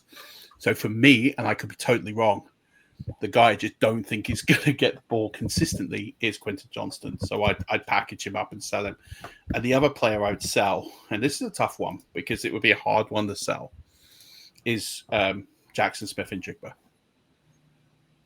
Because, and by the way, when I say sell, I would sell him for a king's ransom. I'd rebuild my entire team off of what I'd get for Jackson Smith-Njigba because I'd want the world. And if I could get it, I'd sell it because, again, he's on track for one of the best 15, one of the top 15 seasons we have seen in fantasy football in the last 20 years, if his metrics hold up.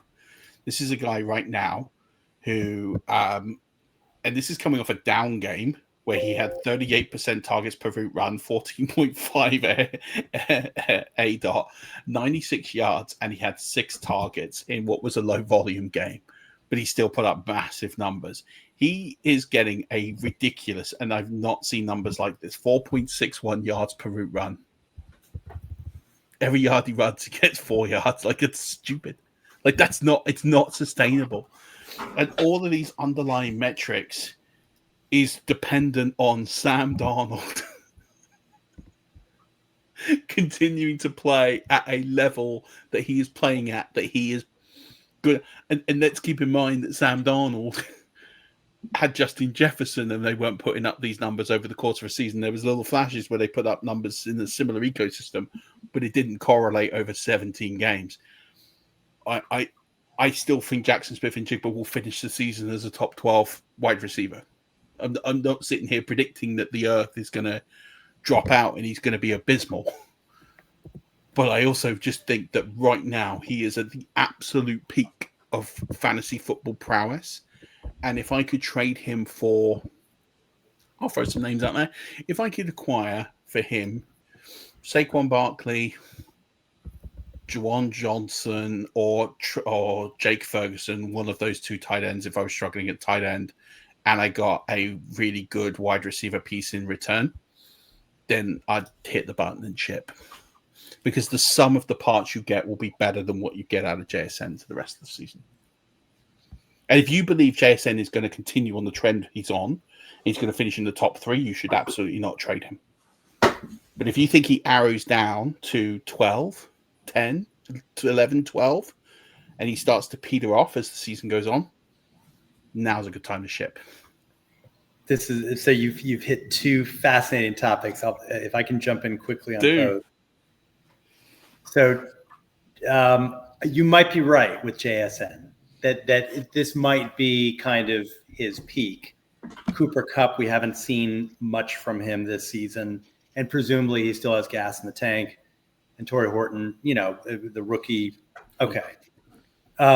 It's still a relatively streamlined passing attack when you think about it, because it is kind of JSN and then everybody else. Like, JSN has established himself as the alpha.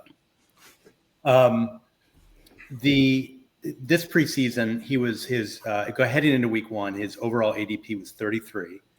On my rankings, he was 20. I firmly believe that this was last year. I talked about that he had a good shot at outproducing DK Metcalf and basically becoming the number 1. And this year, he was going to be amazing. So I'm kind of biased in my thinking because he's more amazing than I thought he would be. And yet at the same time, he's only scored 1 touchdown. So the numbers he's putting, touchdowns will come.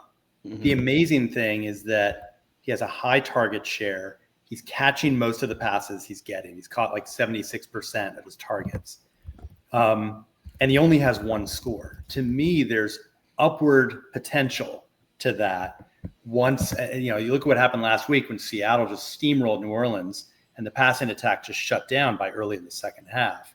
You imagine closer games where JSN is playing a CeeDee Lamb-like role of just being the guy peppered with targets to keep them close or to get them back on top. We haven't seen much of that yet.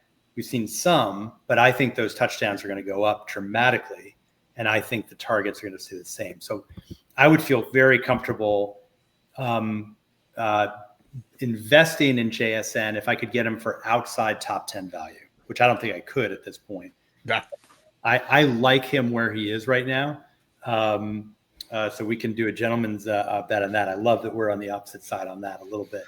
The other one that hits me hard, and you might be right with Quentin Johnston, because I don't have a strong opinion about that. I did 3 podcast episodes this summer devoted to the Chargers passing attack, because it was incredulous to me that Ladd McConkey's ADP, wide receiver ADP, was 11, and none of the other wide receivers, from Keenan Allen to Quentin Johnston to Trey Harris, were inside the top 50. And my big beef was that the market was missing what seemed to be the obvious, which was that a Justin Herbert-led passing attack would have at least 2 top 50 wide receivers, and that one of those guys was a bargain. And that McConkey would not be the 11, because the only reason he was the 11 is because he averaged roughly, the 15th or 14th most fantasy points per game for wide receivers the year before, and he was an ascending talent. And everyone just figured, oh yeah, but in a vacuum, that makes sense. But in reality, McConkey was the only thing going last year, essentially. He was the one reliable target. This year, the idea was that Herbert was going to have at least 2 with Keenan Allen back. Who knew that Quentin Johnston was going to break out? His ADP was like 65. But the point is, I don't think that it's a fluke that Quentin Johnston has been this dominant. No. I think instead, and I agree, it's almost inconceivable that he can keep this up. But I do believe very strongly that the pecking order in that receiving core has not yet been established, and that Johnston very well could be the number 1, and we just don't fully appreciate it yet. And it could be that McConkey is the number 3, and we don't fully appreciate that yet. I think that it's going to take 2 or 3 more weeks to see kind of where this breaks out. Last thing I'll say about it, I think it was 2 years ago. This was one of my big misses going into the 2023 season. I said Justin Herbert's going to throw for 6,000 yards. He's got Eckler, he's got Keenan Allen, he's got Mike Williams, he's got Joshua Palmer, he's got a young Quentin Johnston. This is a super team. And then one by one, they start getting hurt. Eventually Herbert gets hurt, and it's a disastrous season.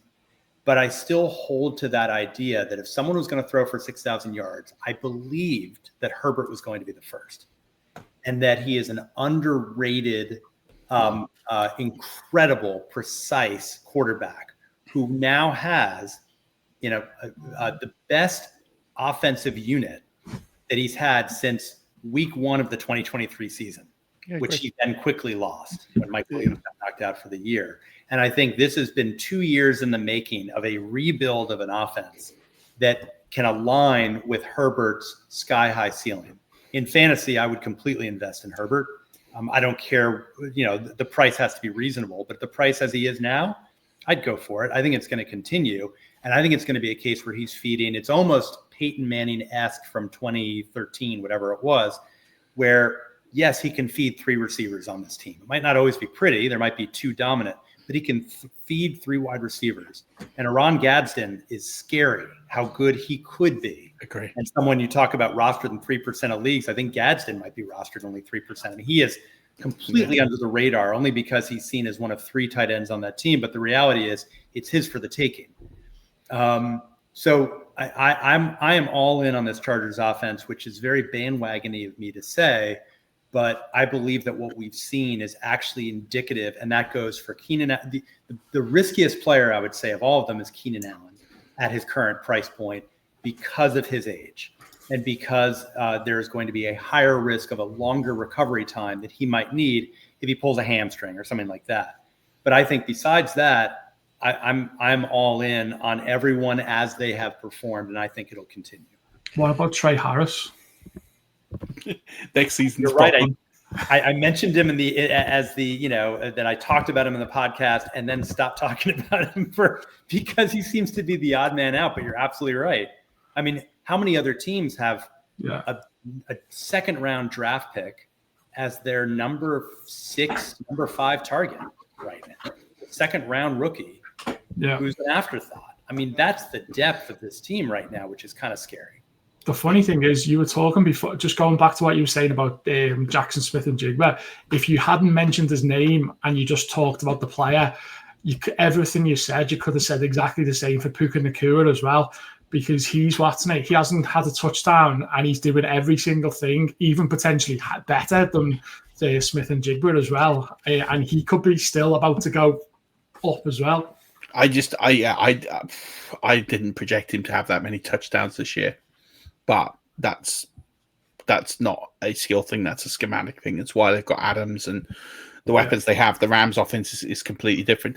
The other point I have, and the reason why I'd be trading JSN, and this is a little itch in the back of the mind, is what happens with 5 games to go if the Seahawks are last in the division and out of playoff contention.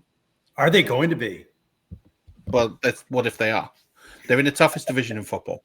They are in a tough. You're right. You got the 49ers, you got the Rams, and you've got the Cardinals.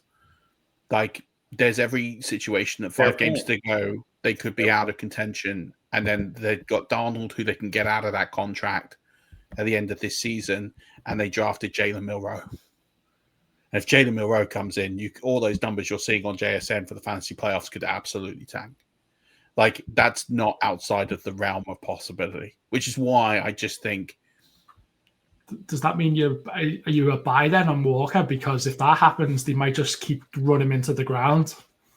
I mean, my concern on Walker is just the durability, but yeah, I drafted him in a lot of places because he was an undervalued asset. Yeah.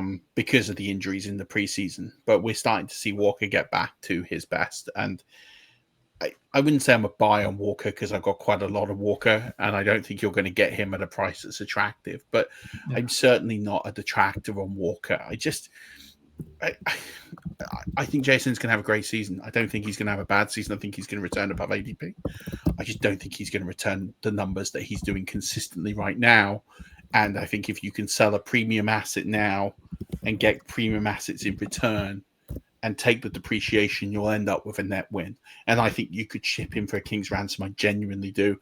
I think if you got Saquon Barkley and a receiver piece in exchange for, I think you'll end up, and you're struggling at running back, you might do pretty well out of this. And again, the Quentin Johnston thing, I agree with everything you said. I think it's spot on, and I love the Chargers offense. I just think if something gives, it will be potentially him on an inconsistent basis. He is at the moment the wide receiver 8 in PPR, and he's had a declining fantasy points return every week. So it's not huge, but it's going down every week. So again, you can trade him if you can get a decent price for him. I don't think he finishes inside the top 20 wide receivers. And that's not a besmirch on him or the offense. I think they spread the ball nicely, and I think he's going to have some good games. But I don't think he finishes as a top 20 wide receiver. So if he doesn't, and you're shipping him at wide receiver 8 prices, and you can get a wide receiver 8 price for him for a guy you paid 0 for, you're going to end up net positive. But you wanted to talk about Kyler Murray, and then we'll sign off, BJ. So say that one more time. I'm sorry. That's what you wanted to talk about, Kyler Murray, and then we'll sign Kyler Murray. off. I totally forgot. I'm thinking to myself, what did I want to say about Kyler Murray? Yes. I mean, I'm so caught up now that I just actually proposed a trade to the guy who has Herbert because I was getting all excited and realized I needed to act on that. So in real time, folks, I'm trying to put my money where my 5-yard rush talk is.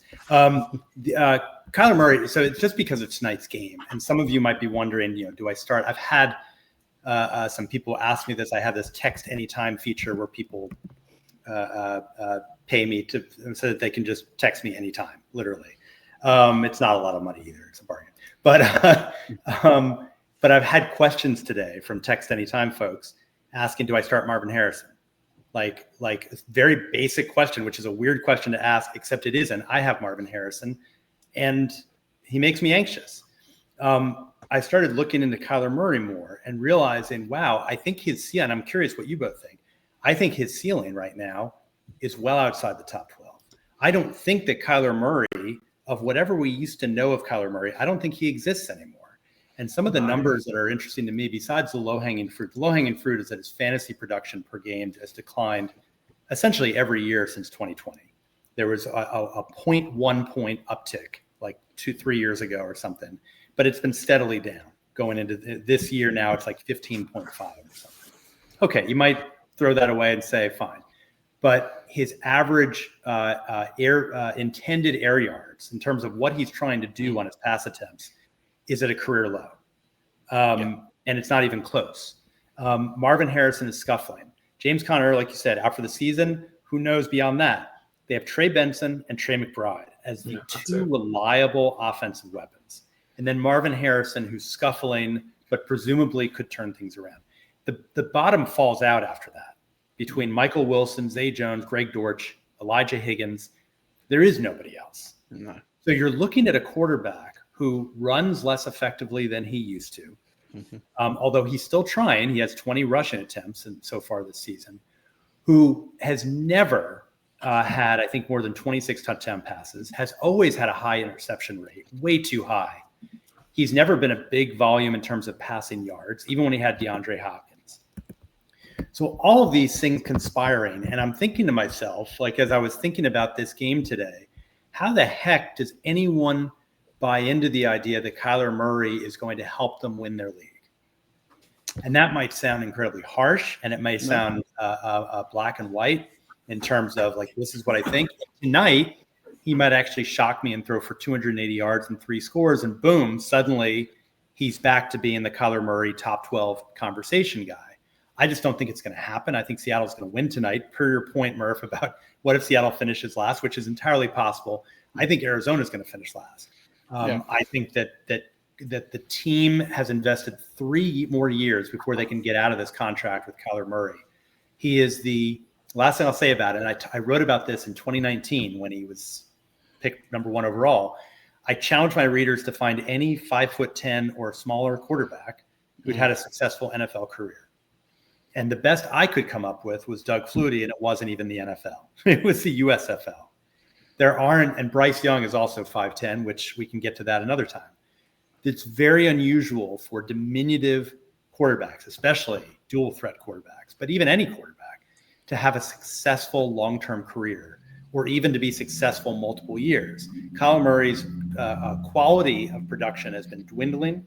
And I think this year we're at this point of having to rethink, is Kyler Murray actually a good fantasy quarterback? And I think tonight is going to tell us a lot about whether I'm full of, craziness about this. I think you're completely right. I never went near him in any draft at all this year. I just think for the price that he costs, there's so much better value further down. And there's players that like no one would have taken early at all, like Daniel Jones, who's now running every game. Justin Fields is another one. Like if he's fit, I'd have both of them over Kyler Murray. To be honest, I don't know if I'd have Kyler Murray in my top 16 quarterbacks at the moment. I'm going to agree. No, I'm going to agree, but I'm going to paint you a factual narrative for the other side that says that he's not washed, but the upside is limited. Yeah, I agree with that. Okay, so Kyler Murray is having statistically the best passing season of his career from an accuracy standpoint. He's actually completing over 67% of his passes, which he's never done in his career, which is impressive for a person this late to get it together, right? 67.4% of his passes. He's actually throwing the ball on average 30 times a game. So the volume's there. The problem, and I don't think this is a Kyler Murray problem, I think it's a scheme problem. The problem is they're playing too conservatively. So he's throwing the ball 30 times a game. He's averaging 6 yards per attempt. So what we're seeing here, unfortunately, is this sort of like dink and dunk, almost going back to the West Coast offense. And this is because receivers aren't separating. Marv is getting double covered everywhere because there's no threat on the other side, because for some reason for the last 2 years, they've refused to take or sign another wide receiver. Which I think is absolutely a dereliction of duty when you've taken someone like Marvin Harrison Jr. But I actually look at the play on him. He's got 4 touchdowns this season to 2 per game passing, 1 interception. That's not bad. 29 first downs. That's pretty good. Sacks are not great. 7, but not terrible either. Yeah, he's scrambling a fair bit, but it's the air dot. The air dot at 6 is terrible. 506 air yards is pretty poor. Most of the yards that he's actually generating from his play is actually coming after the catch. So 59% of the yards are actually coming after the catch. So it's the receivers making the plays, which is all pointing towards this offense is playing with the handbrake on. They're playing very much of Let's play safe football. Let's keep it tight. Let's just try and dink a result. Let's let the D step up because the D has stepped up. Let's keep games tight, and then let's try and nick it late in the fourth quarter. That's kind of what this offense is doing. The question will be, and where I agree with you, but where I think there is some hope, is if Kyler Murray keeps this trajectory of play where the completion percentage is good, that he's getting the rushing yards, which aren't bad, that stays. But all of a sudden, they decide to risk it a little bit more. The pass attempts go up, the air yards go up, and the numbers go downfield, but the rest of the metrics stay in line. There's a pathway to him being a top 12 quarterback rest of season. My worry is we're not going to see that until the second half of the season at the earliest. And by that point, he'd have already burnt you. So I think there's a pathway to him getting there. I don't think it's anytime soon because they're playing very conservatively as a team. And it's working at 2-1. You can't argue it. But it does hamper him as a fantasy quarterback. But what I would say is everything that Kyler Murray is being asked to do, he's executing. And it's not a Kyler Murray problem, it's a scheme problem. I feel like you and I have just gone at it. It's good, though, because it makes people, if you're in the middle and you listen to both, it makes you think and question both of you to try to figure out, well, what's my view on it type thing. So it's good. I sit on the same side of the coin and just looking at it slightly differently with Kyler Murray, that I actually don't think it's him. I don't think it's his fault. And I don't think it's him as a player that's causing the negative fantasy points perception. I think it's just the scheme. And if they change it and get more risky, then I think they could do. He could do something, or he could flail. But ultimately, something has to change for him to be successful. He's not going to be a top 12 fantasy quarterback based on current production. If they could find a wide receiver too, maybe to would help a lot. I'm not sure what their cap situation is. I don't think it's terrible. I think they could probably. Unless it's wrapped up in defensive players, but I don't think it is. Yeah, they got 18 mil. They could make that work. They could get out of the Kyler Murray contract at the end of the 2026 season, by the way, for $7 million. 3 more years. Oh, that's good. The cap hit is huge. That's all I saw. But... The cap hit's ridiculous. He's there till the end of 2026. Now, if they get rid of him before the 5th day of the league year in 2027, they're on the hook for $7-ish million. Once they pay his guarantees. So it's not too bad. But yeah, I think that's right fair. We've gone on for a really long time. Danny, is there anything else you want to share? Because I feel like you've been a bit of a bystander part of this. Apologies. There was just a couple, when you talk about players to look for and stuff, Chris Olave was one that kept jumping out at me. He's not getting the points that his game has been so far, and it could be about to happen soon. That was one. But no, nothing major, to be honest. I wasn't even sure I was going to even make this pod today, so just to be on the pod alone, I'm happy with. Yeah, I do think Olave is an interesting buy situation. Again, you look at the expected fantasy points versus fantasy points argument. He is under 8.5 fantasy points per game under expected, which is just, it can't continue. It won't trend that way. There will be an improvement. The peripherals are pretty good, 8.5 ADOT, which isn't amazing, but it's not terrible. He's got 35% of the team's air yards. He's got 30% target share. He's got a 31% target per route run. The targets, the volume, everything is there. What's holding him back? Quarterback play. There's absolutely no chance that Spencer Rattler sticks around much longer than he is now. So change the quarterback, keep the utilization, keep the usage. It's all plucked there for Chris Olave to have a really decent fantasy season. What's a decent fantasy season? Top 16? Like, I don't think it's going to be electric, but compared to where he is now and the numbers that he's putting up, Chris Olave is currently in PPR 24.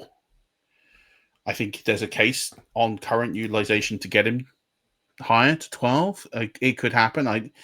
It depends who the quarterback will come in and be, but I think it'll be fine. But I think ultimately, at the end of the day, Tyler Shook's got to come in at some point. They drafted him where they drafted him. I think he was a good fit for the Kellen Moore offense. I think Chris Olave benefits from a quarterback change more than anybody in the league. Spencer Rattler's been dreadful. But as a Bucks fan, I love it. I'm all over it. So I just think he's a really unique buy opportunity. I do have some other buy opportunities. I'm going to leave them for the Discord because we've been going and we've kept BJ for 50 minutes longer than we said we would. And I'm conscious of people's time, but not conscious enough to keep them for 50 minutes because it's just been so good. And I didn't realize that we'd gone this long. Me. I was going to apologize to both of you. So thank you for It's heading. about average, isn't it? I think BJ, I'm going to lead into like a little behind the scenes before we sign off. That BJ's like, I don't know how you guys go for like an hour every week. And I said to him, I just love to talk. Like, when you get interesting people and you just talk, I talk for my day job. It's what I always do. So I don't find talking for an hour very difficult. And then an hour and 50 minutes later, here we are. So I absolutely love it. But I just want to say that I just want to say very quickly that I love that we could disagree on so many things. And Danny, you summed it up. The fact that like there's great reasons to believe different things in fantasy. And I think that's what makes it such a compelling hobby. It's why it drives us mad as well. Yeah, but do you know what, right? There's a great Danny, you might have heard of him. BJ, I'm not sure you would have done, but there's a great author by the name of Matthew Said. Right. So Matthew Said was a former professional table tennis player who ended up going into the business circuit. He's written a number of books, Black Box Thinking, which was about looking at situations into learning from mistakes instead of blame culture. So he uses a comparison of the airline to the healthcare industry and why air crashes are so infrequent because they use the black box. They don't blame anyone. They don't prosecute anyone unless there's serious misconduct. And instead they learn and then they put processes in place to stop mistakes and things like that. Whereas healthcare is all about cover your own backside. No one tries to implement the changes. Let's cover up. Let's not be transparent with mistakes. He wrote a number of different books. So the 10,000 hour principle, he wrote on that. But the book I'm referring to here is something called Rebel Ideas, which was something he wrote about that. And he did a lot of studies with other people and he cites other studies as well. That if you end up with a load of people who look the same from the same background, who talk the same, who think the same, and then you put a room of diverse people in who have different backgrounds, different ethnic backgrounds, different geographical backgrounds, different educational backgrounds, different opportunities in life. The teams with the different opportunities and different backgrounds get to the answer a lot faster because they've got a much wider, diverse pool of thinking to pull from rather than the exact same. And so where these pods have amazing value and discussions and points where people can take away from is you agree with me, you agree with BJ, you agree with somewhere in the middle. It doesn't really matter. What we've educated everybody for the last hour and 52 minutes is process. My process is different to BJ's. That doesn't mean anyone's wrong. That doesn't mean anyone's right. What it does mean is that the person who's going to benefit out of this isn't BJ and I. It's going to be you because you're going to take bits of everyone and you're going to find a process that leads you to your own process. And at the end of the day, if you walk away from this pod, you've learned 2 or 3 things to develop into your own process, then it's been a really hour and 52 minutes valuable. Like I'd much rather talk about process and why we think the way we do so that people walk away from this and learn about how to pick their own picks and sit here and say, this player's good, this player's bad, this player's who you should start, this player's who you should trade, with no context to the discussion. Right. Or the chasing points kind of philosophy of exactly instead of what you provided, Murph, so effectively is, the looking at the numbers behind the stats, which helps inform kind of what the trajectory might be for that player. And then we can conclude different things about what that means or how that what outcomes that might lead to. But it presents a 3-dimensional kind of view of a player's abilities as shown on the field. And then we can decide from there whether it's a sign of things to come or if they're going to turn things around, change it up. And I think that's the best philosophy is at the end of the day, if we have a good season, BJ and I, we're going to be right 65% of the time. It's a phenomenal season. Like, that's a phenomenal season. So we're going to be wrong. We embrace being wrong. There's nothing wrong with being wrong. It's about not being scared to be wrong, not being scared to have an opinion and backing it up and standing for it. And if it's wrong, then you learn for why it's wrong. And if you get to the point where you make enough mistakes, you'll end up with the right process that's right for you. And I guess the real value of this show is find as many different personalities, opinions, facts as you can find because when you put all of that together, there is the right answer. When you put that pool of facts together, and I tell this to people all the time how do you do projections? Don't worry about doing projections.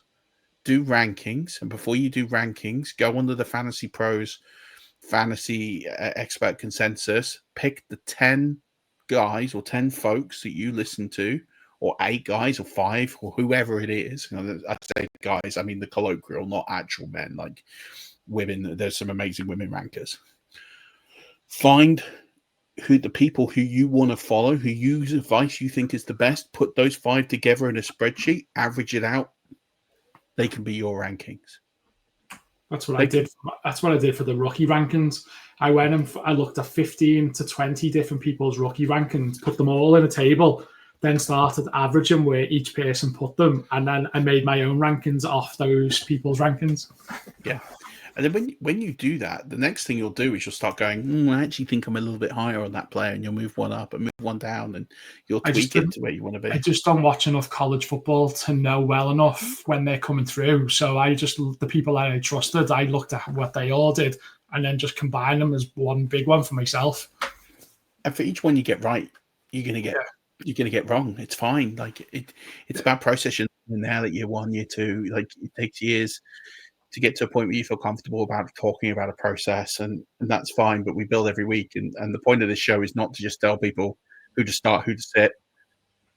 What value do you get out of that? How do you get better at playing fantasy football if you don't learn the structure of the strategy, the process to make your own? And a lot of people gateway off this content into other channels because it's more advanced, and that's great. And that's what I want. I don't expect people to listen here for 10 years. It'd be great if they did, but if they gateway off to a JJ Zacharyson or to a amazing advanced analytic players, and that's where they want to go, and they want to find something different, then my job's done. Like I've done what I set out to do, which was to educate people into how to be better fantasy football players. So if we do that, that's what this channel is. And BJ, I'm sure, has got similar opinions while we've disagreed on so much.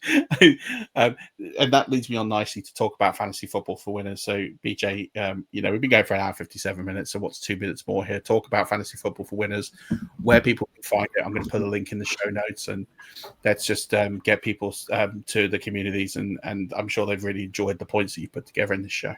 It's very kind of you. First of all, thank you both for having me on. Again, this is it means a lot after I think it's been a few years, like we talked about Murf on the pre-show. And I love the conversation. I love just the whole format you have, because it allows for digging into information that people sometimes gloss over to move on to the next player. But we can spend 15 minutes talking about an offense and really getting into, I think really, I mean, you week after week, you're helpful in terms of helping managers try to figure this stuff out and not just make a snap decision, which is hard. A lot of fantasy analysts, I think, feel pressure to just make a snap decision. And that's, I think, the best analysts like you, Murf, and Danny, I don't know you, but I assume you too, take the time to work through it. Where I come from in terms of fantasy football for winners is I wrote a book years ago. I started a Facebook blog called Fantasy Football for Winners to sell books. Not many people bought the book, but they stuck around the blog. And the blog became a community. And so I've been doing daily columns, about 200 per year from June through January, every year since 2013, essentially. And it's just a place to go. There's no one rips on anyone there. There's no trash talking. There's no, it's really a weird community where it's just, everyone's just cool. Everyone's just, they ask questions, they weigh in with their own ideas. The best ideas win. And I try to present data-driven, kind of like you do, Murf, data-driven analysis with each, column. And then I have a Fantasy Football for Winners podcast on Apple and Spotify and all those other places that I do every day. It's only about 10 minutes long because otherwise I don't have the stamina that Murf has and Danny have to be able to do it for longer. And so it's a quick hit. And if you listen to podcasts like I do on 1.5 speed, they're only about 7 minutes long. So it's pretty. And it basically just takes one little idea, magnifies it, and tries to give people something new to think about with a player or a team. Amazing. So make sure you check out Fantasy Winners or fantasyfootballforwinners.com. I'm going to share the link underneath. On there is the link to the Facebook community, to the X, to the podcast. Please subscribe, because BJ's not just a great fantasy analyst, but a great person, and represents an amazing community. And again, if you want to debate and sharpen your tools and debate ideas and strategy, then I think, people can benefit from those communities and really benefit and see the value in them. So make sure you subscribe. I'm going to do this as soon as I jump off, and make sure I join as well, because it's a great opportunity to be part of something different and to source ideas. And I talk about groupthink a lot, and how I'm not a big groupthink guy. Like, I want to be different, but to do that, you've got to hear what the rest are saying to find your pivot points and find where you want to go and understand. And the more people you talk to, the more you'll improve your process. So if you're listening to some of what I've said and BJ have said, God, this is really interesting, I want to get more granular on things, how do I do that? Those kind of communities are the best places just give me an idea there, Murf, as well, for the Discord. We could put a channel in the Discord for likes of the guests that come on with it, and you can have the links to the content and stuff like that. They can just go straight to it from there then. Right, Danny, I'm going to task you with that as king of the Discord. So, ladies and gents, this has been a phenomenal show. I can't remember having as much fun on the podcast in quite some time, and the viewers, I know, are going to be absolutely benefiting from this. Apologies if you try to watch this on X, the stream cut out after about 12 seconds. I've logged a support ticket, and hopefully we sort that out. So, hopefully you're going to see it on YouTube, and we'll cut this up, and there's lots of valuable content here for the next little while, so make the most of it. But just thank you to everyone who supported us over the years, and BJ for coming on. And go support him and show them some of the love that we have over here at Rush Nation. But that's going to do it for a little over 2 hours of content. Appreciate each and every single one of you for tuning in, liking, subscribing. Hit subscribe and like on the video, because there aren't many people doing streams like this for this long. So give us a like for the endurance. I'll take pity likes. I'm not bashful. So until then, Rush Nation, we will be back. I'll be back tomorrow for the matchup show part 2, covering the late slate and the Sunday night, Monday night football. But until then, have a great week. Rankings are in the Discord. Join the Discord. The link is below. And don't forget, as always, keep rushing.